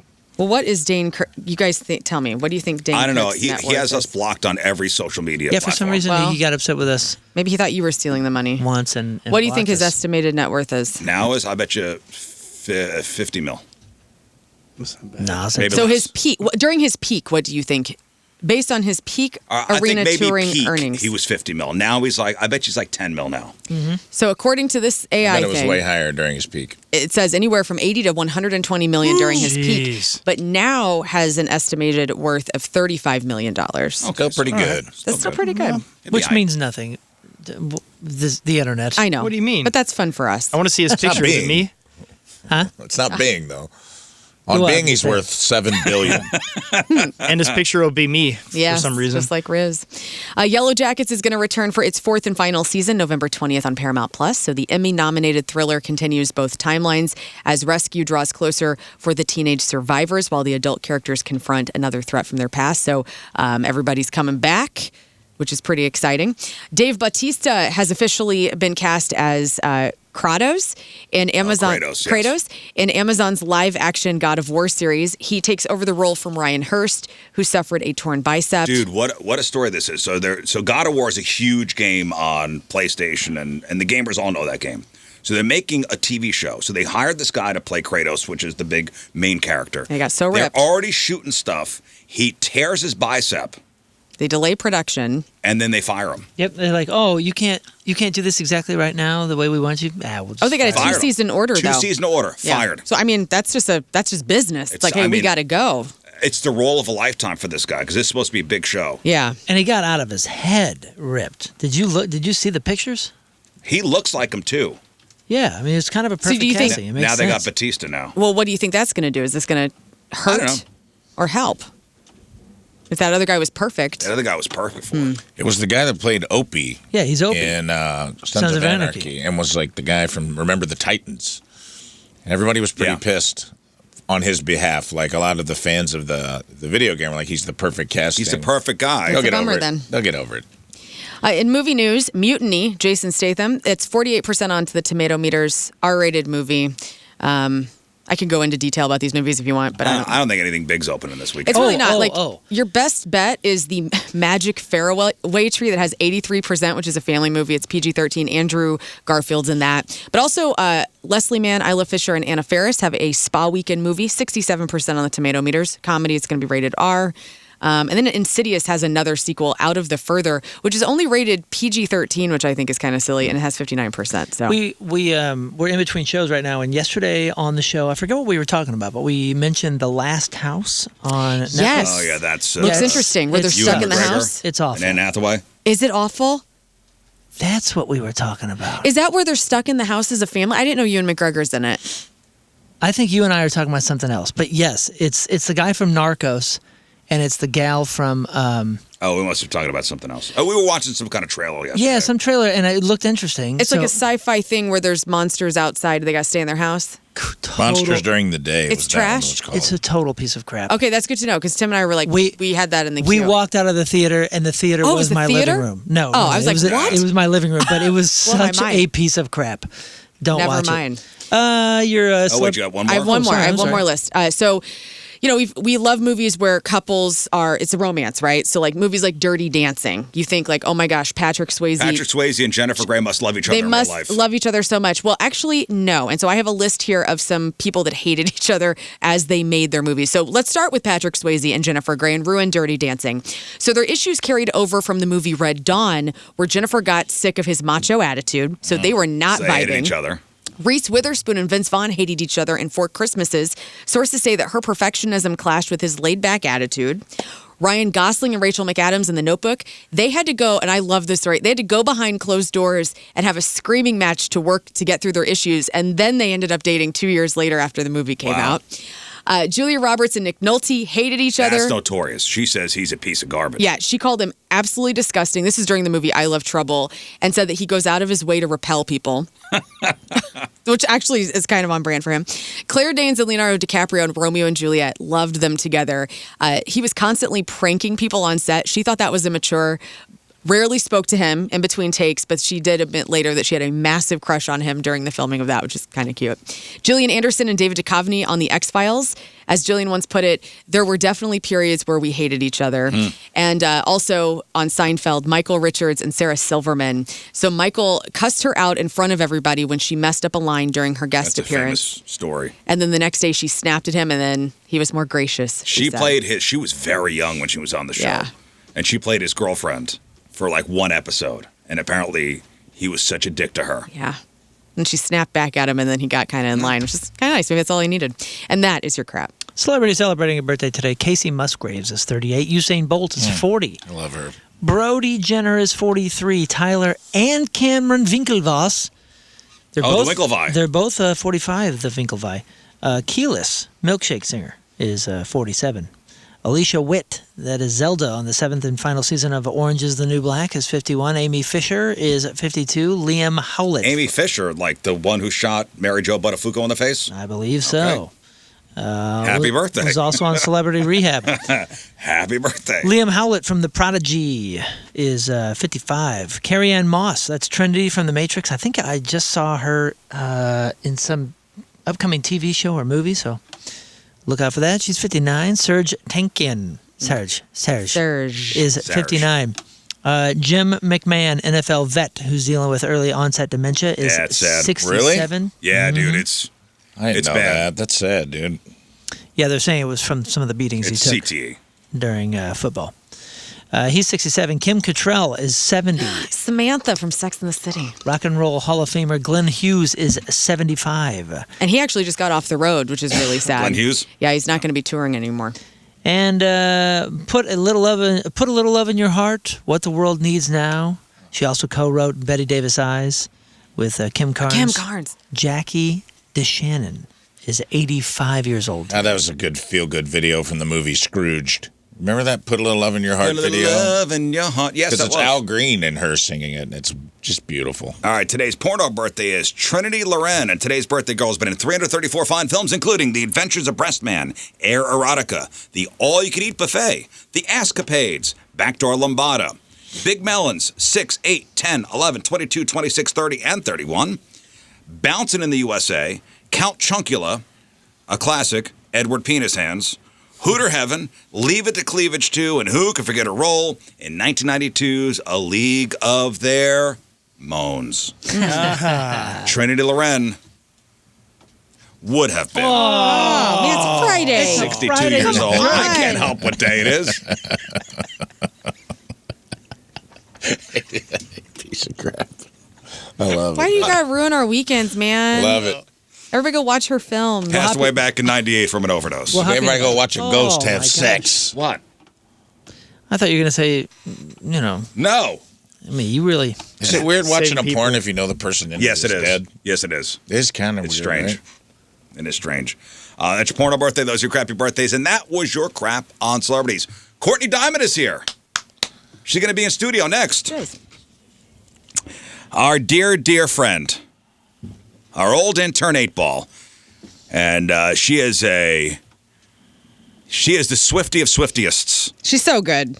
And she's got that tailor-made tribute to Taylor Swift concert tomorrow at Del Mar Hall. Last one ever. That's it. And we'll chop it up with her next. And she's going to sing a song. You going to cry? You know what, Rizz? That's really hateful. Yes. She's a crier. Yeah. It's great to see you. Ladies and gentlemen, joining us in studio, our old intern 8-Ball, a.k.a. Courtney Diamond. What a ray of sunshine, unlike Henry Rollins. I love you guys. Thanks for having me on. No, it's great to see you. And tomorrow, that's it. The final tailor-made tribute to Taylor Swift show at Del Mar Hall. Yep. That's it. That's it. That's You're why. trying to make me cry. I You're know. like making eye contact with me and trying to ruin I'm my not going to life. look at you when I talk to you. Can I ask you a question? of Why course. is it the last one? Yeah, I knew you were going to ask that. Okay. It's none of your Kelsey business. show. Well, but I'm just my kidding. business. No, I'm kidding. There's a lot of reasons, but I feel like it sounds really cliche, but I'm going to say it anyway. You just kind of know when it's time to That's it. bounce. And, the biggest goal that I had with ending this was making sure that all of us in this band loved what we were doing every single second that we were doing it. And I'm really, really happy to say that that's the case as we close this chapter. That's good. And you've taken this all over the place. All over the place, yeah. Tell us some of the cities you've been to with the TaylorMade show. We just got back from Knoxville last week. We played Knoxville. That was really, really special. We've been wanting to play Tennessee for 3 years, like our whole inception. We played Harrison, Ohio. We've played Paducah, Kentucky, the Carson Center, which is a giant venue that was really special for Bailey because that's where your guitarist he grew Bailey's up. here yeah. with you. We've played all over, 28 cities total, Isn't that amazing? 45 shows. Do you remember your first show? Where was your first show? Was that The Wildie. The Wildie. Yeah, of course I remember it. And tell me about that. So what was that first show? What were you feeling? Pressure on myself. Remember you came in here, we talked about it on here. We sure did, yeah. It was just a lot of pressure. It was like, these people are either going to love what we do or they're going to freaking hate me. Right. And I'm really glad to say that it was the first. I remember, like, our intro started playing and I was backstage, because drama, I enter last and, all that stuff. And I remember the intro started playing and, like, this, like, deafening crowd roar and screaming from these, like, little Amazing. people in front of me. And I was like, oh, And I I'm think sure we that have was- them. I think we're good. And I'm sure you had the bubble guts before, and you were nervous, your heart's pounding, and then you Oh, get out God, there and yeah. you do it, and it's all Yeah. good. We got to Yes. see, I don't know which show, because you did multiple shows Yes. at the Wildie. And my mom and I went to one Yes, of I them. remember. And it was so cool and cute to see all of these little girls decked out. They thought you were truly Taylor Swift. And they do. me. And Rafe. You were there? Rafe was there. I was full, head to toe. And there were dads. I remember seeing dads too. I noticed that it wasn't just moms bringing Nope. their daughters Nope. and sons to this. It was dads sitting kind of off to the side. Trying not to care, and then by the Then third you song, won them they over, are right? They're tapping. singing They're too. Oh, in. yeah. Do you have a Travis Kelce character? I don't. Oh, dude. I know. Rafe. We talked about it We last talked time. about this last Oh, time, and come Rafe on. flaked. I didn't flake. Flaked out on her. I'm kidding. Get this man an You 87. need it. What is he? He's 87, right? Number 87. Get this 87, man an you need it. 87 jersey. That's what I'm led to I'll get a believe. glue-on beard because I can't grow one, and I'll come out and in a top Ooh. hat and carry you off stage. That could be the end. Oh, That could be the end. You carry her Oh. off stage, and Look that's at her, it. she's like, End oh. of Taylor Or you Made. could stage a big gaudy wedding right there on Madison Square I, Garden. right I there. really do think like a great ending to Lost this $1,000 whole on that chapter wedding. of your life. yeah. I'm going is, to take that input and I'm going to throw it in the trash. Is fake? Thank you. Is That's right. fake? That's fake not how I want it to Travis end. You don't get to produce It's not. this. You're not my technical producer. taking a club, clubbing you over the head, and dragging you out by your That's- hair. You're right? not No? Mrs. Swift, definitely not gonna okay? flub Excuse me, Riz. To bring you back to bring her back to your cave, right? No. Are you? Oh, okay.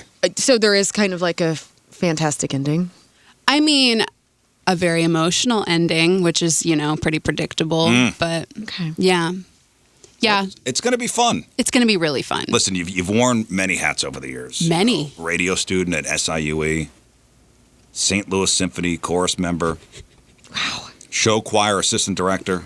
Even some pre-nursing. Why do you know that? He has your resume still. Oh my God. How so did funny. your time working with me change your life for the better? You know what? Okay, we'll get back to him. Here I'm we go. so glad you're asking this question. How did my time working with you change my change your life for the better? Hmm. I mean, working in radio, I think genuinely made me tougher. It's a tough industry, as we all know. We do know that, yes. Working under the mentorship of Moon and Jeff and having female role models like Learn was really formative for me. But I think what I learned from you is no matter how big you get, you always treat people well. And I can always say that about you. You were always really, Who's crying really now? kind. Yeah, who's crying You now? always, one of my favorite things about you, Riz, is, Yes. I would leave, Just do it. No, you got to keep going. we got to keep going. Okay, keep going. Okay. He can't let you be sincere. No, why would I? No, every time I would leave the intern production suite, you would head into your office and I would still be in there editing the podcast and you would stop in and you would go, "Hey, great job today. Thank you for what you did." Every day. That's nice of you. And I remembered that. Oh, thank you. Glad he still does that. That's nice. Hey, Scott. I say thank you, you dicks. Love you. You say thank you to Scott every day? I do. I give you a hug every day. And You're a kiss. I give you little a kiss on the kiss. cheek Okay, every I didn't day. receive a hug and I will be noting that. I don't kiss you every hug. day, Scott. I know, and I appreciate He's it. hugged dare one you. since the 90s. No. Listen, just so people know about you, you are a diehard 80s hair metal fan. Yes, Like, sir. you are a Def Leppard icon. Yes, sir. Have you seen my tat? Is that new? Probably since I last saw you, yeah. Wow. I got it last November. It's a Def Leppard tattoo. It's the logo. Cool. Yeah. With your dad, you shared that love. Yes, for sure. So you're a Def Leppard fan, but you hate modern pop music. I do. Except for Taylor Swift. Except for Taylor Swift. So what is it about her songwriting or her music that breaks through your rock and roll heart? Fantastic question, Riz. Man, you are a top tier interviewer. I know. It's the songwriting, 100%. You said it. It's the fact that she writes her own music.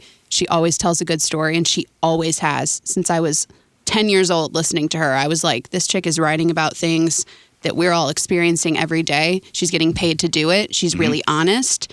And even when she brought in other songwriters, she's the ringleader. She's the lead songwriter. And she is just so honest in everything she says. And I just think if your lyrics are good enough, I'll probably like what you're doing. What about this part of Taylor Swift, though? Because on this show, she gets a bad rep for all of the money making that she does. I understand that. But, I mean, wouldn't everybody take that opportunity to, like, capitalize on their work like that? Yeah, turn their fans upside down and shake every penny out of them. Yes, of course. You know how it is.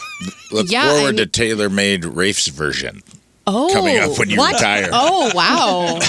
Not going to be Hey, nearly as good or Copyright, inspiring. trademark. This chick has a thyroid problem.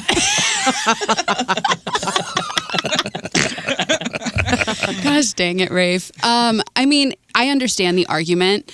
I don't agree with everything that she does and the way that she the 8 carries variations things. of the same album. Listen, the thing is, people are going to buy it. So, like, Of course. that's on them.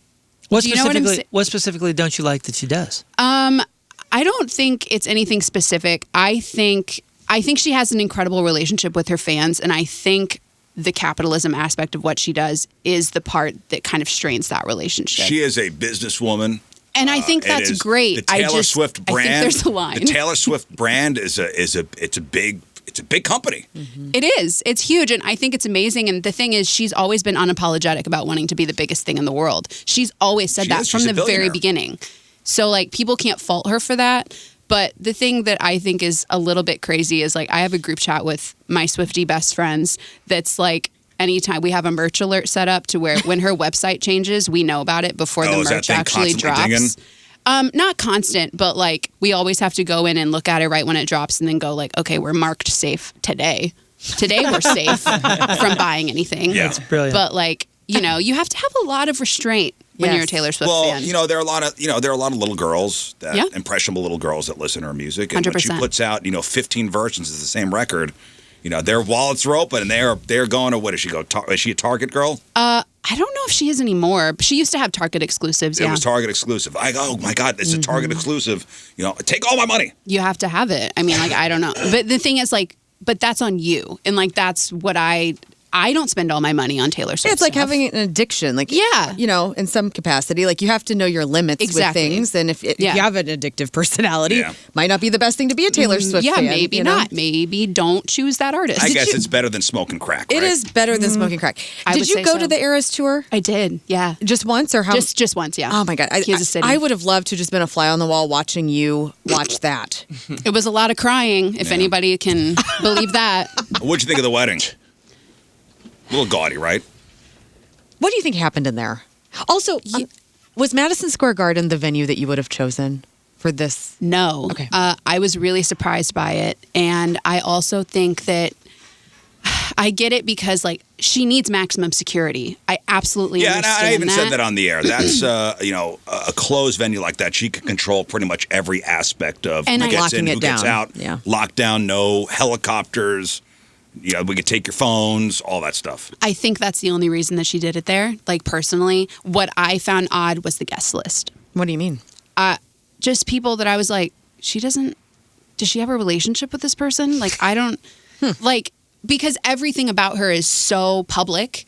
I'm like, I've never heard of her having a relationship with Brad Pitt or like anything. Like, what are you talking about? Like, I just don't, I was just kind of like, is this a spectacle or is this a wedding? And it was I'll be honest, like I was a little nervous about you asking me this today because I don't want to seem like anti anything, but it was just a choice that I was very shocked by. Me too. Being a true fan. Me too. I couldn't believe she made such a show of it. Or maybe it was all Travis. My curiosity is not the wedding itself. It's the psychos that drove. Oh yeah, he couldn't get over it. That drove 12 hours I to go remember stand you talking outside. about It was that. 1,000 degrees that day. Weren't go you meet calling the somebody a security? bad mother for Yes, doing that? he had soundbite of this woman, which I kind of defended her because I mean, when you love outta somebody here. and you have that parasocial fandom, I mean, that's my mom. Anytime the Rolling Stones are anywhere, Jill is walking around trying to find them. I mean, she was doing it when she was in New York. So Listen to this psycho. We are from Indianapolis, Indiana. We drove 12 hours to be here for these celebrations. This is our royal wedding and just a moment that we didn't want to miss. You are such a good mom. You're such a good mom. it's our royal Wrong. wedding. Okay. The poor little girl that was next to her looked like she was dying. It was absolutely mine. Mom's idea got me out of bed at 2 o'clock in the morning, threw me in the car to wait outside. Not even getting in. Not getting in. It's 1,000 degrees out. Listen, I wouldn't have done that, but I will, like, with the parasocial, like, driving around situation, trying to find people. I did make that my husband's problem when we were in Sheffield, There you go. UK, on our honeymoon. I did. We found Joe Elliott's house, his childhood home. I took a picture in front of it. Nice. We did a lot of Def Leppard scheduled things that I did there, I'll be honest and with you, then that's pretty cool. and then Now we're cool. I got halfway up Chris Christopherson's driveway in Hawaii before I That's realized different. I'd gone too far.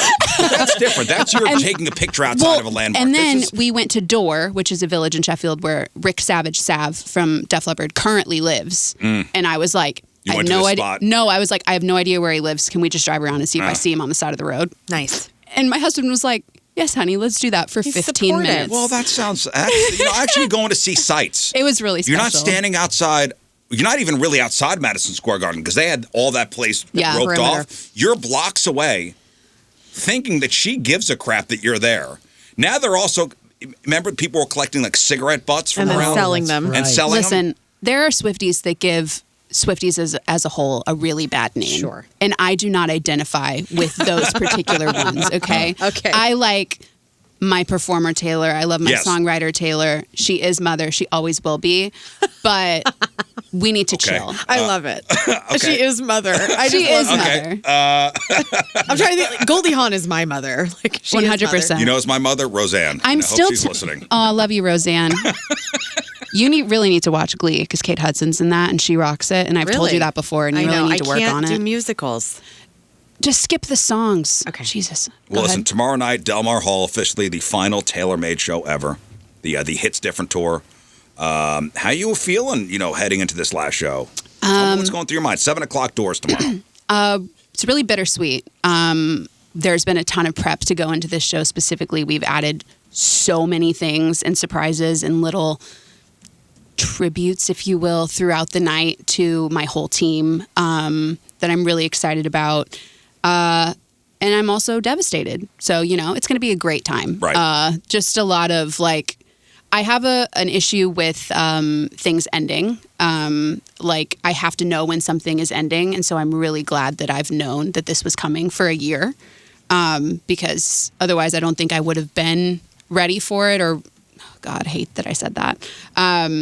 Sorry. You had the date circled and you go, it's coming up. I knew it was coming, and so I was able to prepare for it and also soak in every moment of the last year of it and be really present. But now it's like, am I going to be on stage and be like, okay, that was the last time I did Just blank hold it together. space. For God's sakes, hold it You know what, together. Rizz? Why don't you hold it together? I am together. Are you? Listen, you've always made it clear that you're not a Taylor Swift impersonator. I'm not. And you know what? That's something to be made clear. Yes, thank you. You are a singer Yes. who does Taylor Swift songs Yes, and correct. puts on the costumes. Yes, costumes inspired by, I always like to call it Taylor Swift, Courtney's version. Right. Yeah.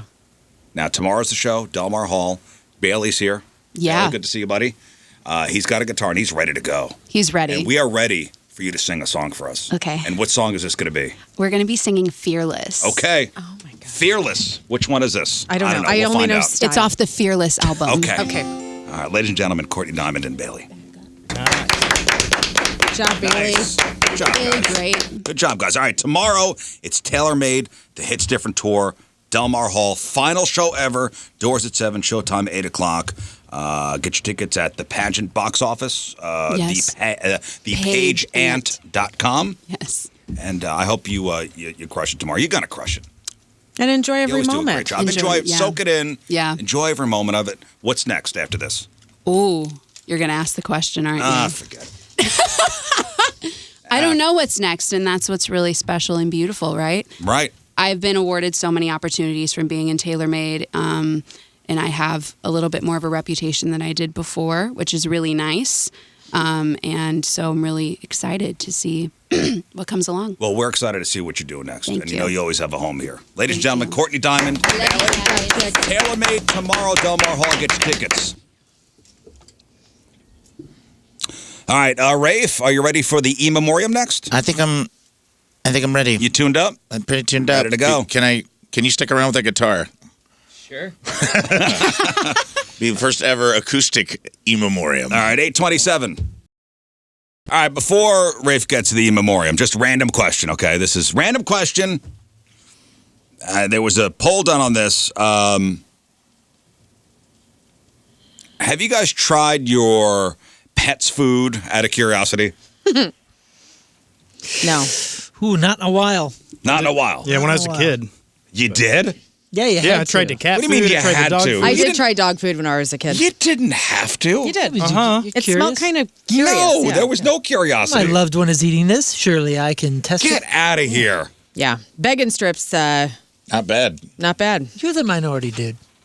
Everyone did this as a kid. Yeah. I don't think I'm Go the home minority. today. And According to this survey, we're all you idiots. guys are psychos. Whoops. 4 out of 5 people in here have tried it. Yeah, that research sucks. And we're the psycho? Yeah, so when was the last time you ate dog food? Well, like I said, I don't remember the date.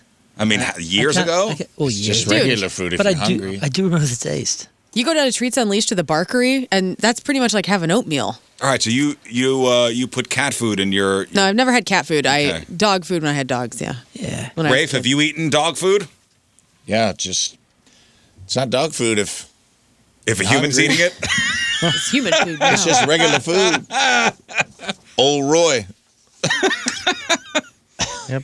Yes, I have eaten dog food. Oh. And the cat one, I could still remember it's kind of salty and You ate cat food too? Oh, It's got a, It's supposed a to have tang. salt. Yeah, it's got got a a You had tang. cat food? yeah. Probably. Oh. You guys are more into cat It's not all ladyhood that than I different. am. Oh. It's got a zing, right? Like this weird little tangy sort of boop. Yeah, it's not as good as you Here. think. It's not as good as you think it would be, But Riz. can we all can agree on this? You do not try the wet food. I've never tried the wet. Yeah, it's just the dry food you kind of took a little nibble off of. I assume what? it's just tangy, wet tuna kind of a feel. Oh. According to a new report, 23% of dog owners say they'd try their dog's food without hesitation. Without hesitation, you give me a spoon of that. Now, to be fair, okay, pet food, especially dog food, it's come a long way. Like, and the fancy, expensive stuff is closer to human food than you might think. Like, we give our dogs, it's something called Ollie. Okay. I feel like the closer to human food, the more gross it is. I'm willing to try a little I nibble. would never eat it. It's like chicken and carrots. That's what I mean. I don't want that. Because I don't know what. Well, it's not like the quality of the compressed horse meat is any better, but I don't know, man. It was just like a little kibble and bit. I had a bit. 25% of people said they would never try it in a million years, and I'm there. But consider this. Would you say that the food you buy your dog is healthier than what you picked up at a drive-thru? Yeah. I would hope. Like our animals aren't supposed to eat certain things, you know, Yeah. that we eat all the time. You know, a lot of dog owners say their dog's food is higher quality than their own meals. And half said they pay attention more now to their dog's diet and health than they do their own. Here's a texter saying, trying pet food is a rite of passage for being a pet owner. No, it's I not. agree. I've been a pet owner for since 2019. Yeah, but you weren't as a kid. I mean, we had a dog at home. Clearly, I never you didn't ate the love dog's food. Oh. it. Did you even love your dog? He was okay. What? So I'm being honest. As a kid, you had no connection with your No, dog. I mean, I knew it was, I knew you the knew dog he was there. existed. Did you ever- I said connection. Did you I ever was- eat grass or like dirt as a kid? No. Really? No. Oh. I smoked grass as an adult. You got us there. I was hoping I was going to get a little more buy-in from the group on that. Nope. Well, maybe I am weird. Didn't you get the gold wrap bunny? I or remember something sitting out in my grandma's yard and being like, watching a bunny eat grass. Yeah, I got a gold wrap bunny. What does it taste like? That's what he was eating, Rafe. I ate sour Gold wrap grass. bunnies. They were from the Lint Company. I took a bite of grass. I think I ate a dandelion when I was a kid. I ate Heck clover, yeah. like the sour tried it grass. all. I remember it was like delicious. Onion grass, everything. I was like, Sour let's try it. grass. It looked like clover. You know, I'd see animals eating it, and I'm like, I wonder if that tastes good to them, and will it taste good to me? And being like curious about that. Have fun with 2 weeks of diarrhea. Yeah. Fine. 56% of people say they regularly feed their dog items from their own plate. I will give the cats, like if I, have cooked like a chicken or roasted whatever, like I'll give them a little nibbin of the meat, not the skin. My wife makes eggs for the dogs in the morning. What? Aw. Yeah. they Eggs love are it? expensive, brother. Oh, and I split a Pizza Nothing. Hut pan pizza last night. Spare no expense. Spare no expense for the dogs. Between the sex dolls that they're hanging out in your living room and you and Bo have a pizza night. You It's and Bo cool shared a time pan over pizza. there. We did. Meat lovers with black olives because he loves them. Is that good for? Well, I mean, listen, Bo's 21. 21 at this point. It don't matter. I'm trying to move things along. Oh, stop come on, it. don't say that. You can't euthanize with olives. olives. Sometimes that's the best thing to do. Stop this. No. I just figure at 21, what's a slice of pan pizza? It's like telling a smoker to quit smoking. Exactly When they're right. in their 90s. Exactly. What does it matter at this point? I'm just Yeah. trying to give him quality o' life. You know what you want to do? You want to make sure that whatever that final meal is, Let me tell you something. it's a good one. Because there's going to be a final meal. That's what I'm saying. And it could be every day, so I just treat every day like this could be it. And I gave him a slice of pizza last night, and let me tell you something. He was freaking hyped about it. Nice. That's the right thing. He That's was the right thing to hyped do. up. I've never seen a dog give a thumbs up. Yeah. His little dew claws came out, bent the wrong way. Cute. Good job, buddy. Good job, buddy. All right, Rafe, it's time for this time. week's E Memoriam. This week's E Memoriam brought to you by Pizza Hut Pan Pizza. It's good for you. It's good for your dog. For those of you that don't know, the E Memoriam is a lot like the Oscars In Memoriam, in which we say goodbye to some people we lost. Of course, we do real RIPs at the end, but we also do a little tongue-in-cheek saying goodbye to, sometimes it's topics we may have discussed, things that may have happened in the news. Sometimes it's ourselves. Sometimes it's trolls. Sometimes it's just whatever we feel like talking about or crazy unhinged emails we got. And this week, we're going to do a little wee memoriam since I stayed here and did a 4-hour sports podcast last night. I got 3 quick items to check off the list. Okay, let's go. Let's start with this because this was one we had to put in. This was a big one this week, and I would have been remiss had I not included the death of a giant, Columbia House. Oh, yeah. We found out Monday that Columbia House, the company that looked at an 11-year-old Scott Rizzuto and said, "This child's ready for a legally binding agreement." That's right. They were the original subscription trap. Get 12 albums for a penny, forget to mail back one tiny card, and suddenly Paula Abdul's Spellbound is at your house, and you owe $24.99 and an explanation to your parents. Rizz mailed them a penny and suddenly received Guns N' Roses, Motley Crue, Def Leppard, Bon Jovi, followed shortly thereafter by something no 6th grader had ever encountered before, a notification from accounts receivable. And of course, Rizz did not pay the bills. His entire financial portfolio at the time consisted of birthday money, couch change, and whatever he could steal off his dad's dresser. But he did mount the airtight legal defense of, "Your Honor, I'm 11. And Columbia House did not get their money. It's a wonder that they've lasted as long as they have. They weren't the only ones running this grift either. BMG, let's not forget. They were out there running the same racket, meaning America's 2 largest record clubs were essentially competing to see who could destroy a child's credit before they got pubes. Columbia House walked so every modern subscription service could run, if you really think about it, guys. They were the first ones. If you really give it some thought. Planet Fitness is still charging a debit card belonging to a man who died during the first Bush administration. All because Columbia House had the courage to give you 12 CDs for a penny. It's true. At least Netflix waits until you're an adult before slowly bleeding you dry. Columbia House saw a kid riding a Huffy and said, "Get his social security number." It wasn't just an album club, it was the first predatory lender, willing to approve a sixth grader for a reverse mortgage. And for that, we respect you, Columbia House. We set you out to sea for a Navy oceanic wedding. Yes. Columbia House. Bye-bye. Bye-bye. Next up, bad BMW drivers. This is going to hit harder with some people in the room than others. Say goodbye to the reputation, the great reputation the BMW drivers have had for so long. I mean, he went away this what do week, you want guys. from us? Sorry. We're good drivers. Everyone loved a guy in a Beamer. I mean, whenever until we this drive week. by somebody, they salute us. That's right. That's right. They're flipping you every time. off. Oh, that's what that is? Yes. That's the weird. You're number one BMW salute. Yeah, you can see it how you want to see it. That's I'm like, yes, we are number one. Yet another study this week confirmed that every highway on-ramp has been trying to tell us for decades the turn signal remains an expensive dealer option. BMW drivers aren't necessarily a-holes. The vehicle just won't start until it detects polarized white-framed Oakleys, a hair transplant, 3 cryptocurrency holdings, and an active restraining order from an ex-girlfriend. There we go. Oh. 2 of those things are not true.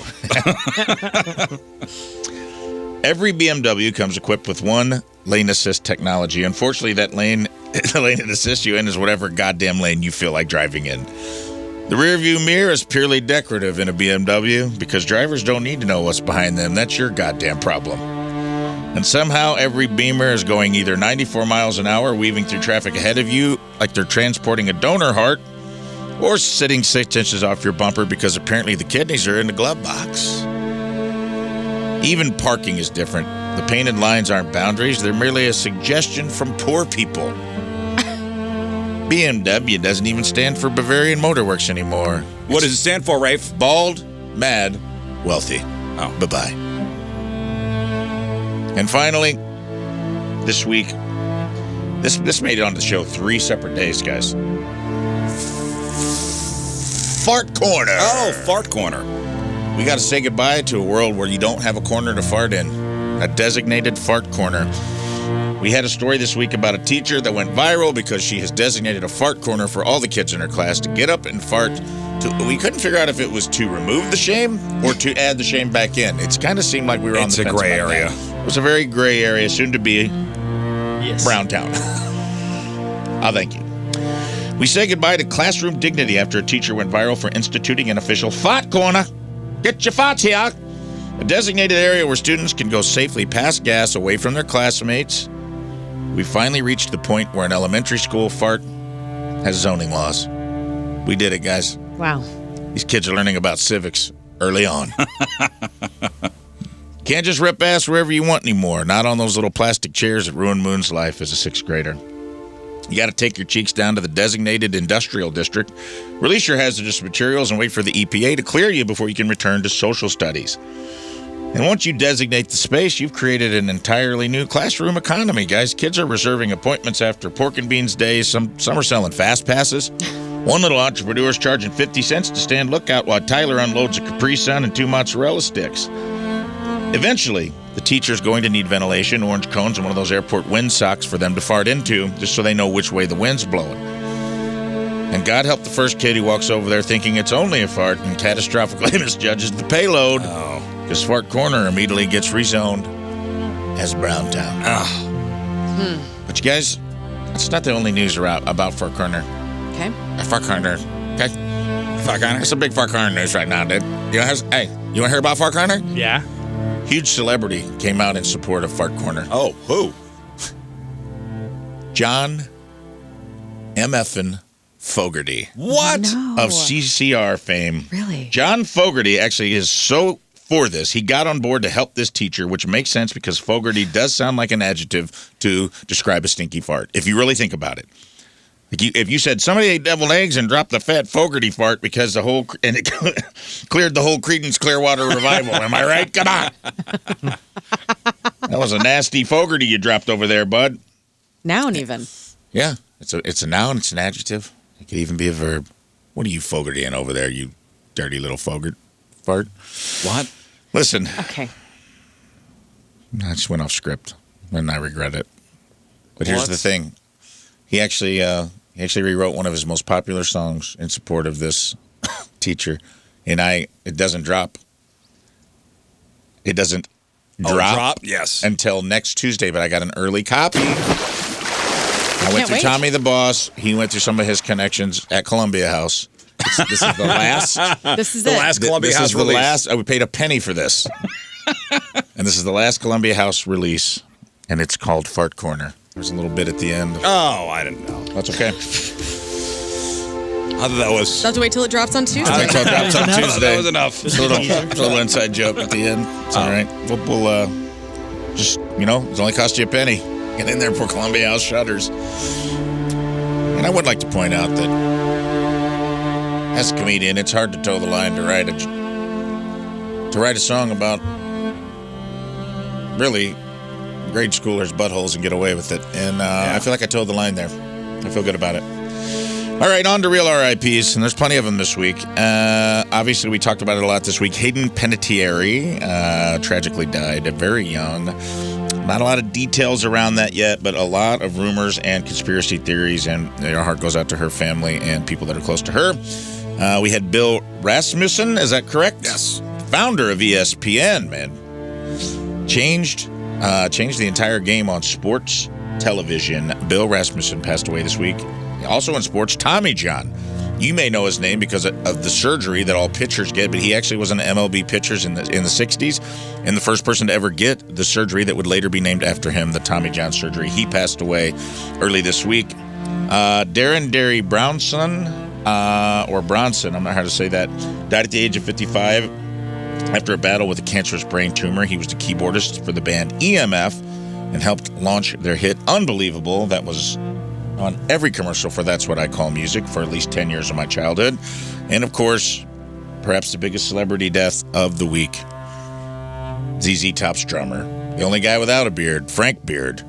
The drummer for ZZ Top and the only member that didn't have the big, long Rip Van Winkle beard, died Monday at his ranch in Richmond, Texas, after being in hospice. He was 77. That concludes the Real RIPs, and thus and thereby concludes this week's All right. Thank you, Rafe. Well done. Fart Corner. Fart Corner. Dropping Tuesday. All right, listen, we're going to take a break. We'll come back, and we are going to play a game. And I think we're all sharp, right? Feeling good? Oh, we're going to play Do It, Bitch. That's right. Oh, great. Do It, Bitch. Yes. We love this game. The Great Wheel will decide the two teams. So, Moon, if you would, spin the wheel. Let's get it going. Who are the teams going to be? And then I'll let you know what's going on here. So, it's going to be Rafe Williams. So, it's Rafe. And let's find out who his teammate will be. Rafe and King Scott versus Moon and Learn. All right. So each team will have a gambler and a guesser. The guesser will leave the room. I will give the gamblers a category. They'll go back and forth betting on how many things their teammate will get in that category in 10 seconds. If the gambler thinks the other team has overplayed their hand, they'll say, do it, bitch. We'll bring the guessers back in. We'll see if the guesser can make good on the gamble. We'll play best of 5. You guys on the phone, is it Team Rafe and King? Is it Team Moon and Learn? If they win, you win. And we've got tickets to go see Five Finger Death Punch tonight over at the Hollywood Casino Amphitheater. Tickets to go see 311 at the Factory November 11th. Tickets to go see Jet over at Ballpark Village on September 5th. And we got tickets to go see Ludo, one of their Halloween shows at the pageant in October. 314-624-3833 or 618-398-3833. Do It, Bitch is next. Oh, it's Do It, Bitch time. Yes. Yes. All right, and today's contest is sponsored by Universal Windows Direct. You'll be saying, I love my windows. So it is Team Rafe and King Scott versus Team Moon and Learn. I had Rafe and King write down who will their gambler and guesser will be for the first round. That you guys had all commercial huddle up, and you're huddling up now. I'm surfing the Crimson Wave. I had to haul ass to the ladies. Listen, sometimes you go, and my 10 o'clock men's meeting was on East Coast time today. Okay, so who's going to gamble? Who's going to guess first? You pick. You're the gambler. Great. Okay, Moon will gamble first, and for Team Rafe and King, King will gamble first. You idiots. Right into the trap. That's what I'm talking about. Okay. All right, let's go to the phones here. Oh, Scott. Why don't, go to that microphone with that camera on you. Oh. Come here. Did you just spill something? No. Shush. No, him. Oh. Hey, everybody stop yelling at each other, okay? This is a fun game for Friday. And This is Yelling meant already. for fun. All right, Donna. Hello, Donna. Hello. All right, Hello. Donna, team Rafe and King or Moon and Learn? I'm going Moon and Learn. let's go, Donna. Hot Donna. Hang on. Donna. Chris, who's it going to be? My condolences, Rizz. I will take Rafe and the King. Okay, hang on. Yeah, Daddy. Kayla, who's it going to be? Good morning. We're Morning. going to do Moon and Learn. Moon and Learn. Okay, hang on. Abby, who's it going to be?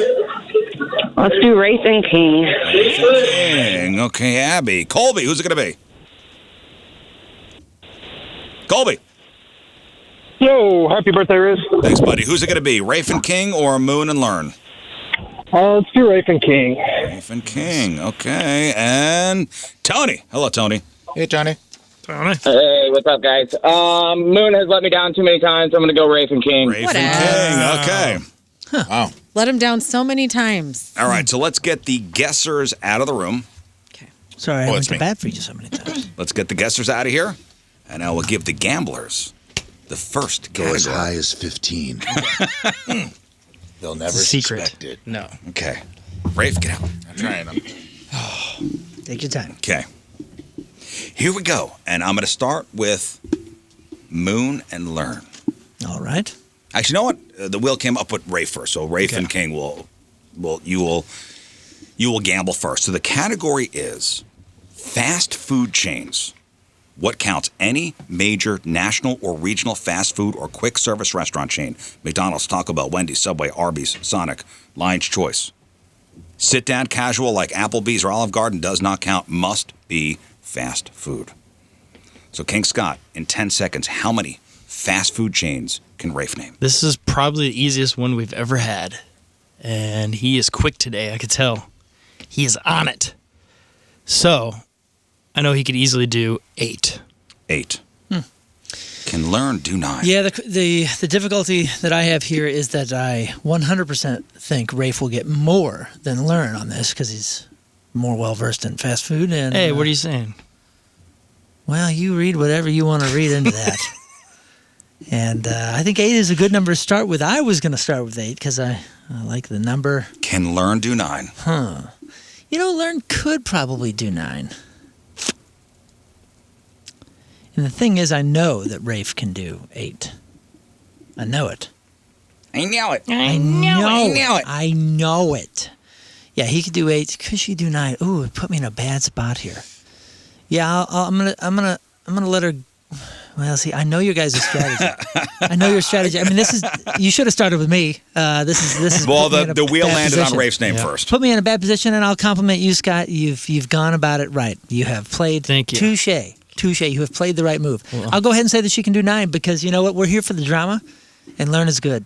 Okay, can Rafe do 10? Oh, my gosh. Can See, Rafe now Williams you walked into it. Name 10 fast food chains in 10 I seconds. did I? He could easily. Oh, do easily. that, but I'm going to say, Yeah, and I know you would. I know your strat. Scott? I know your minds. Go ahead and say it. do I lose control Rafe of this do already? 10. Go ahead and say it. I'm going to say do a bitch. Yeah, Okay. We knew you would. Okay, let's bring him back See-through, in. Transparent. You guys are thin. Here we go. Okay. Guys, the number is 9. The number is 9. Okay. There was some good debating going on. There's baiting going on in here? Debating. That's what happens when us three get Go away, I'm baiting. Debate. Debating. Get out, I'm baiting. Okay, Rafe, Yes. are you ready Yeah. to watch Learn? Yeah. Yes, I am.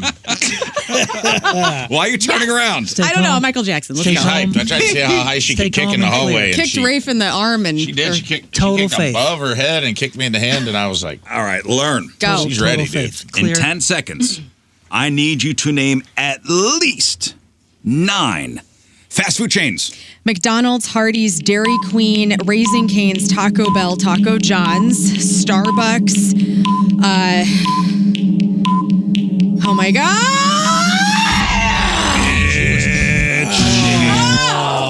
You were. I thought you got that with crushing. ease. I was like, we're done. I went down coffee corner and I went to The minute hell. You went in Starbucks. You're like, I want a horchata. I know. Then I went into horchata summer. Gosh, damn it! I thought you were going to go Dunkin'. That new cup was cool. I literally was like, "What's the other That was the only thing chains that saved of us. coffee?" That was the only thing that saved Starbucks us. curse. Damn it! When you rattled off.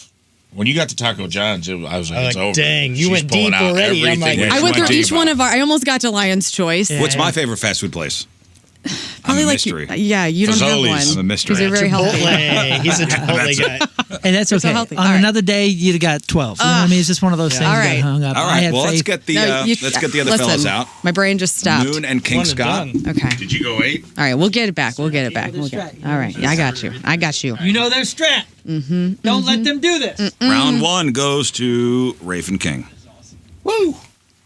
Okay. Good showing. Round 2. You got the Starbucks and you wanted to order I did. I horchata. started. I can actually see it. did. I went. I was like, Yo, oh, brown Starbucks, sugar hold on, shaken you know what? espresso. Oh man. I'm going to start with learn here for the gambling.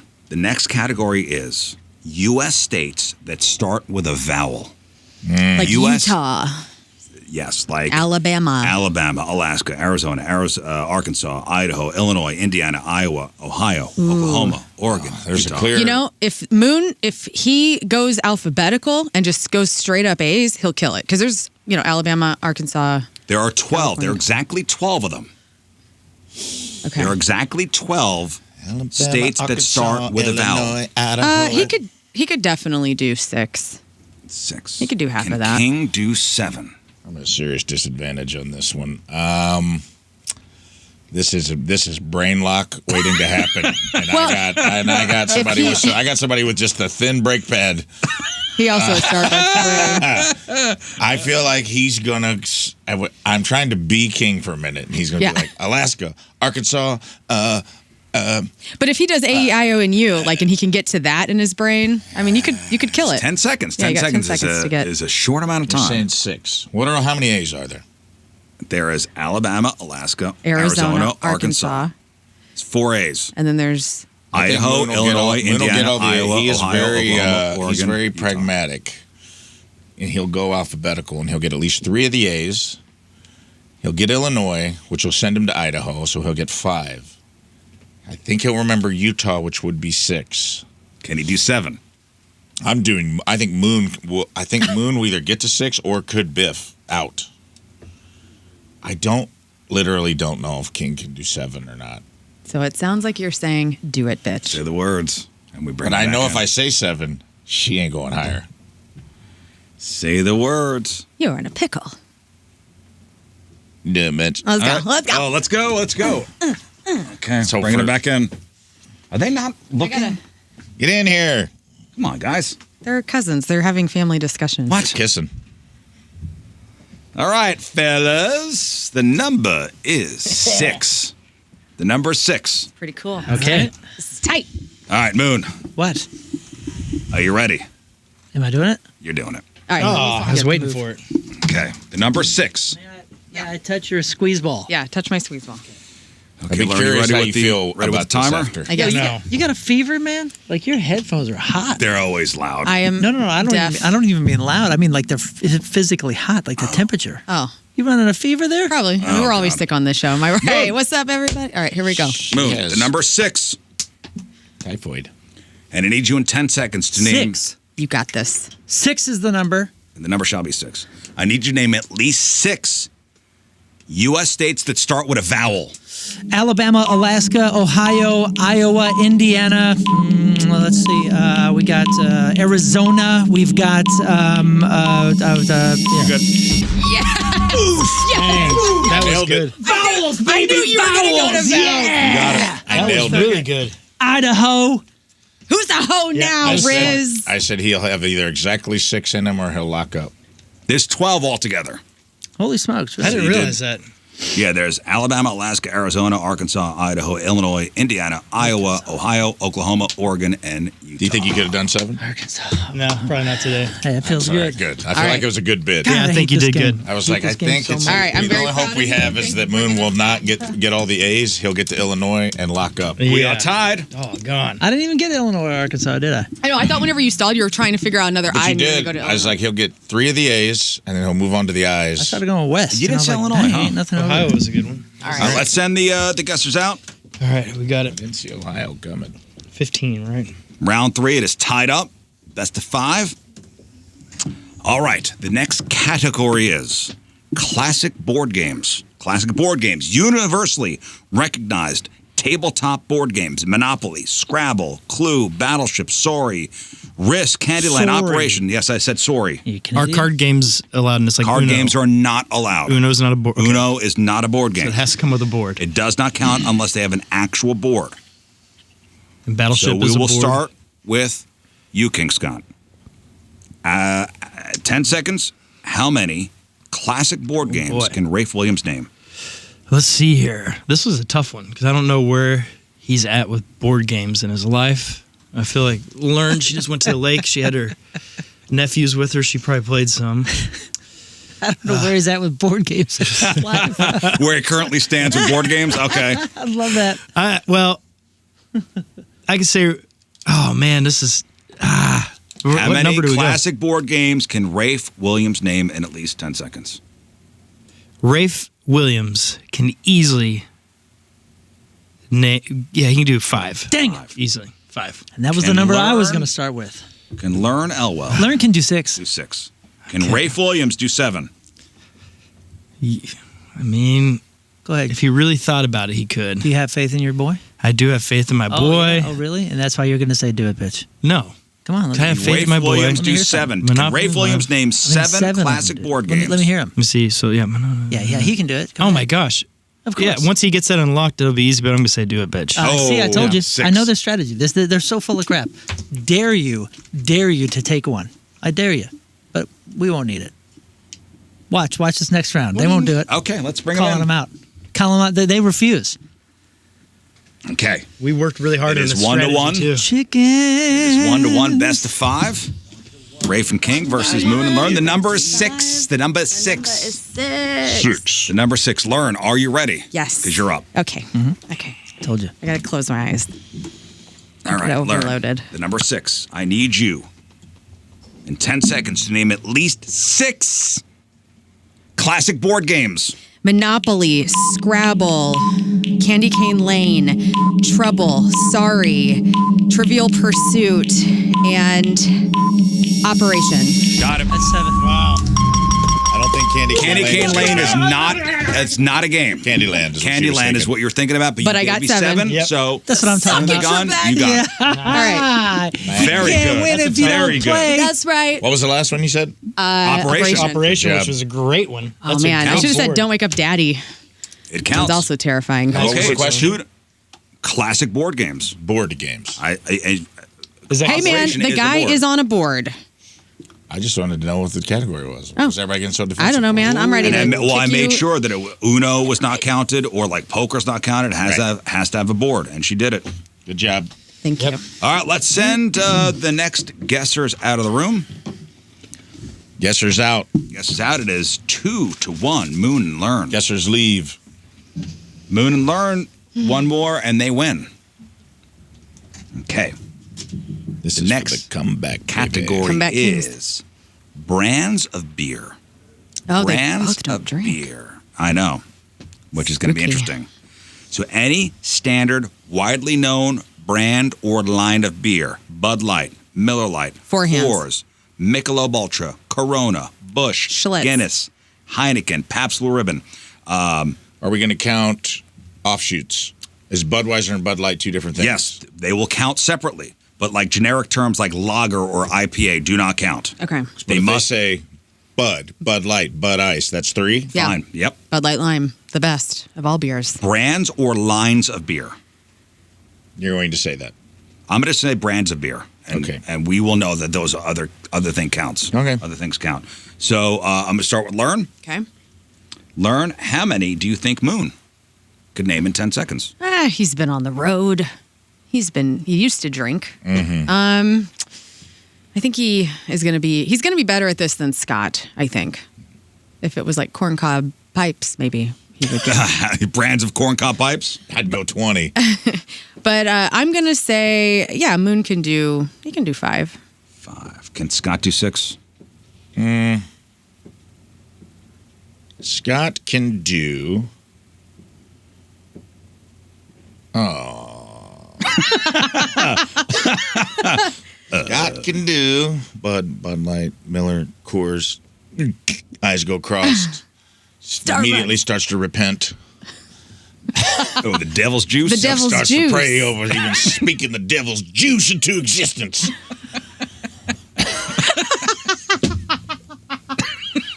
Can King Communion Scott? wine. Does communion wine count? No. Can King Scott name at least 6 Bud brands Miller, of beer? Bud Miller, Coors, Corona, Heineken. I mean, even if you just name the basics. Yeah. I think Scott can do 7. Ooh, you shot up one higher. Ooh. I was asking you for 6, 7. but Let's see. can Moon do 8? Miller Lite, Miller High Life, Miller. Do it, bitch. Okay. All right. 7 is the number. Get in here, you little Christian soldier. In here, Can you you wave little him in? redheaded. Yeah, okay, there. No, where No, are he they? doesn't. He has Stop Rizz blindness. kissing, He dude. only sees when I'm waving, I guess. All right, guys. Yes. The number is 7.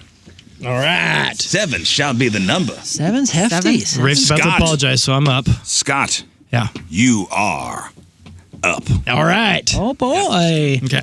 This is for the win. Don't overthink Hold on a it. second. Oh, look at this. Scott, settle down. This isn't for the win. But, I mean, if we lose, it is. For the loss. This is for the tie going into the 5th. This is for a lot of people. Here's got very this. thick today. Oh, that's right. It is for the you guys are up 2-1. Yes. Okay. Scott, in 10 seconds, I need you to name at least 7 brands of beer. We got Budweiser. There's Four Hands. There's Heineken, Guinness, Bass, Modelo. There's Coors. Oh, you got it. You got 7. Got it at the buzzer. My God. That is Wow. what a miracle. Wow. from the I was Lord. Do you believe in Celebrate. miracles? Dude, you took the path of most resistance on that. I was like, he got into Bass? I know. I was like, when he flew by Budweiser, I was like, oh. Holy hell. Modelo. Didn't say Bud Light. Out. I think you said Outstanding. Modelo, but I think we'll You did some. count. That's how the Modelo. Missourians We'll count say it. it. We'll count. Modelo. I would say Modelo. Said it with a country accent. Yeah. I would be You drinking drinking that Modelo. Mexican Modelo? Well done, Scott. Wow. Well done. Thank you. Well done. All right, well, it comes down Good to the job, final man. round. Let's go. Good job. I should have said root beer. Do you believe in miracles? Wow. That's You impressive. pulled that out of your ass. Tell you that. All right, Bass. get out. Smell that. What'd you say before Bass? I don't know. There's some crazy ones in there, dude. I said Guinness and... He was jumping all hands. 4 Wow. corners Four of the hands? planet for sure. Okay, guys. I thought you were going to start going, Tui's new Labatt. Well, I did the problem of I'm like Budweiser. Oh, can I go with other? And I was like, I guess I don't know. All right, here's the final category. Body parts above the neck. Body parts above the neck. Any standard anatomical part located on or in your head. Eyes, ears, nose, mouth, teeth, tongue, chin, forehead, cheeks, brain. Veins. Veins? Is that Veins? That's your Bass beer right there. Would we accept veins?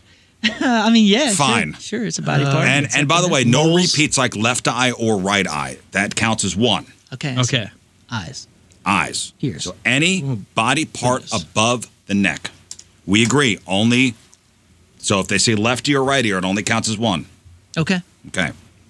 And we go to Scott on this one. Okay. How many Appearance. body parts above the neck can Rafe Williams name? He's counting on his fingers. I'm gonna. I mean, you gotta be smart here. This is difficult stuff. He could easily do 6. 6. Oh, okay. Can Learn do 7? Yeah, Learn can do 7. Yep. Can Rafe do 8? He could do 8 for sure this year. Let's see here. You know what? This is do or die right now. So yeah, he can do 8. Ooh, 8. Can Learn do 9? He's counting as well on his fingers. Because I feel like he's going to freeze. He's freezable. I mean, 8 is right at it. I made the mistake here. I'll fully admit. I should have said Learn can do 8 and jumped it, the 2. Can't believe you started at 6. Gave me that opportunity, and then I blew it. So now this loss is on me if she doesn't get it. Can Learn do 9 To be body honest, parts I think above I the think neck? she can. I think Learn is better at this. Would be better at this than Rafe. But in all fairness, I've gone, Scott's gone, Learn's gone. Rafe always gets his way out of this crap. So I'm going to make him do it. And if he earns it, fine. And then it'll be on me, and the loss is on me, not Learn. But Rafe needs to do this because he needs to do something. Say the words. Do it, Rafe bitch. Okay. Ooh. Hey, listen. If it were me betting, I would make you earn the win. Yeah, that's what I feel. And would make you earn the win. three or four of us have already been under the. Well, the last time we played, heat I lamp. made the mistake of letting you guys do that, and then you won. So Well, I'm the like, number's 8. I need you guys to pay attention for the body parts here. No repeats or anything like that. So let's go. Ooh, man. Final round. Yep. It is 2-2. This is good. The guessers are coming back in. Rafe Williams and Learn Elwell. How you feeling? Oh, man, I'm feeling so freaking good. Are you confident? Courtney fed her a lemon cookie in the hallway. I did. Courtney Landrum was eating a lemon cookie and telling me about it, and then I just ate it. I go, can I have the one that you just ate? Well, use it as fuel because you're going to watch Rafe Williams. Really? Let's For the go. win. For the win. You've iced me this whole game. I thought I was going to get away with not having to do this. Nope, Rafe, you are up, and the number's 8. Oh, great. The number is 8. That's good. Oh, good. That's awesome, dude. For the win. Yeah, we got it. We've had 2 6s that you didn't go higher. And now I'm That's doing nice. 8. This was some good betting. All right, Rafe, in 10 seconds, I need you to name at least 8 body parts above the neck. Ear, nose, eyebrow, eyeball, Adam's apple, collarbone, shoulder blade, bicep, elbow. That's 6. Because you named Bicep? 4. You named 4 that aren't. Collarbone ain't above the neck. Elbow ain't above the Bicep neck. is Bicep above I thought you said neck, above and the waist. shoulder. Above the neck. I thought you said above the waist. No, My bad. Wasn't listening very well. That's all right. I was pretty clear on above the neck. Did I make it clear? We did hear neck, I heard but... waist. solid. I'm sorry. You're I have Body seen parts. guys though where they have no neck and all that's like right there. No. Oh, yeah, I'm like sorry. Jimothy. I'm sorry. Like Jimothy. Congratulations to Moon That's and on me, Learn. dude. That's on me. His biceps are Moon and Up Learn by his win. ear. Congratulations. a bun. Fellas. Thank you. That's got a good shot. Good showing. Hey, we had a It was- comeback almost. It was good. That was a confusing one. It was a good My good bad. match. It was a good match. Moon, you want to do sports here? Can you? Sure, brother. Can you dig up your sports report? Of course, it's Doug. All right. You said body parts, and I already was scanning my brain for body parts and did not hear the neck part. Heard Body waist. parts above the neck. Yeah, I would have said My eyes, bad. ears, nose, mouth, teeth, tongue, chin, forehead, cheeks, I should have brain. stayed up there. I started up there. You started up there. You did say eyes and then eyeball, which was not going to. No, No. He said eyebrow. eyebrow, And then okay. Eyebrow. eyebrow. Both. Those Okay. both counted. Okay. Okay. There's Hey, integrity. we got to here. see if you're getting shot. Oh, we're going to do the shooting today. Oh. I was going to see if one of you morons would bring it up, but I guess you did, and I guess. Wow, that is. What do you mean? I mean, what was the punishment? I Well, there was going to be no apologize. punishment. Oh. The listeners who On his lost, behalf. that was the punishment. Yeah. Oh, well- The shame of that. Ouch. But I guess Listen, now, I have trauma brain from this show, okay? That's all. now I guess take the gun out. Let's go. What? Take the gun out. I'm wearing the thinnest freaking. What if the shooter? Let's go. you You can guys. thank her. What if the shooter And refuses? you can thank me as well. Let's see. Thank you as- I would like to take a stand. And what if the shooter refuses? No, she brought it up, so let's go. Let's see the wheel. I can't get inside of your Let's see the brain wheel. to know what's have going some, on. Hang on, we have some ultimate trauma as well.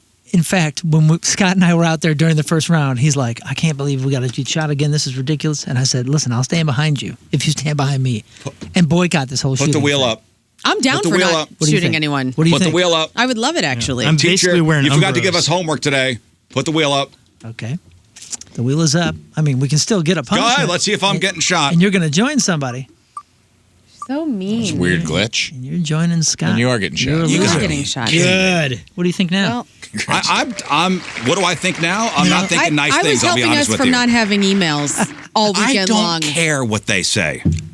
Okay. I don't care what they say. I'm getting shot in the ass today. Let's go. Come on. Oh, okay. Learn. I'll do it right now. I'm sorry. I just thought that was. I'm sorry, teacher. You forgot to give Hang, homework hang on, today. I don't like this. I don't want to shoot anymore. No. I don't know where the Get the gun gun. is. Stop I know. being And a puss. Scott's pants are Shoot me so in the ass. thin. He only likes to shoot women. That's right. Shoot me in the ass. I will shoot. Like the last time we played, I got shot. I will shoot anyone that's begging for it, and Rizz is begging for I'm it. begging for it. I hate getting shot. Okay. Better Well, shoot me, you know Daddy. what? You are very Daddy, single you right better now. not shoot me hard in the butt. Oh, I jeez. was just going to move on. I don't know what you're doing Back ever. into this world. We're going to do sports and everything. I want to know what's going down at Bell Reef. You do. Does it? Scotty Scheffler's on par. Good. This is sports. Okay, well, This is Why sports. don't you look up the stroke leaders and give them to us as we get shot? What's that? Who are the stroke leaders at Bell Reef? I think Woodland is in the lead. Don't say stroke. Rizz, you're like significantly closer. I know. I don't like it like this. He's wearing jeans at least, so Okay, he's stop not. him. 3, 2, 1. Oh my God.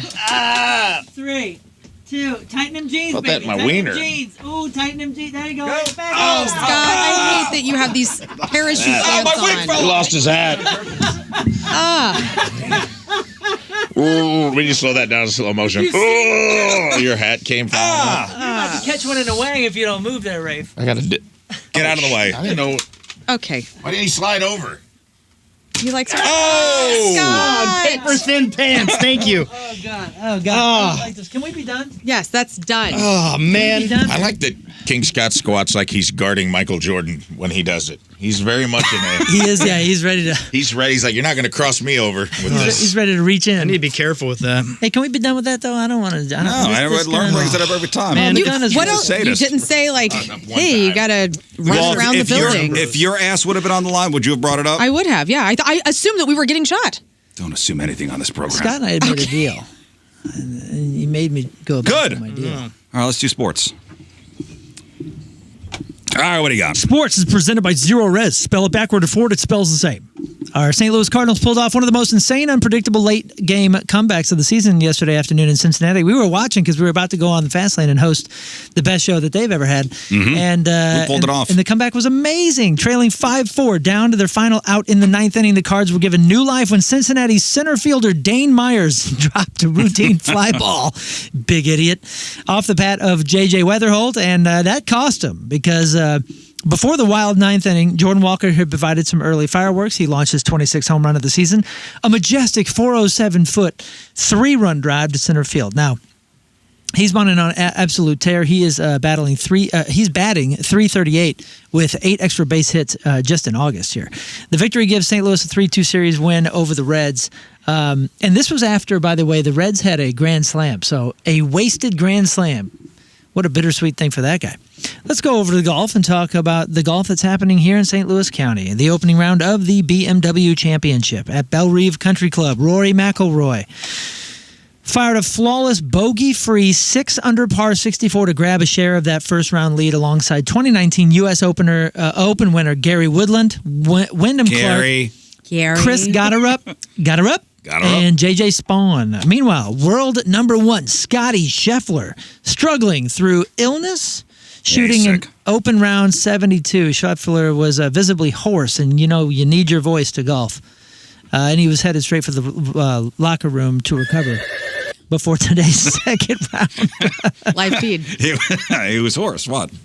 Okay, so tomorrow night, St. Louis City SC returns to Energizer Park for a home massive Western Conference battle against the second-place Houston Dynamo. City SC enters the match riding that club record 11-game, not 100, 11-game unbeaten streak, having moved into 7th place in the Western Conference standings. The Houston Dynamo arrive in St. Louis riding a 5-game shutout streak, making this a classic high-scoring attack versus elite defense matchup. Kickoff is 7:30 tomorrow night, streaming on Apple TV.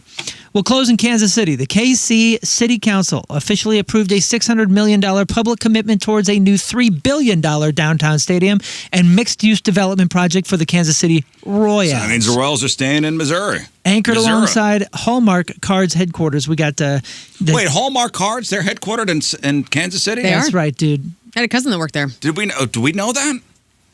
Missouri's own Hallmark Cards? Scott probably did. You guys know my take on Hallmark. Anyway, Well, I didn't know they were Missouri owned. That just changes everything.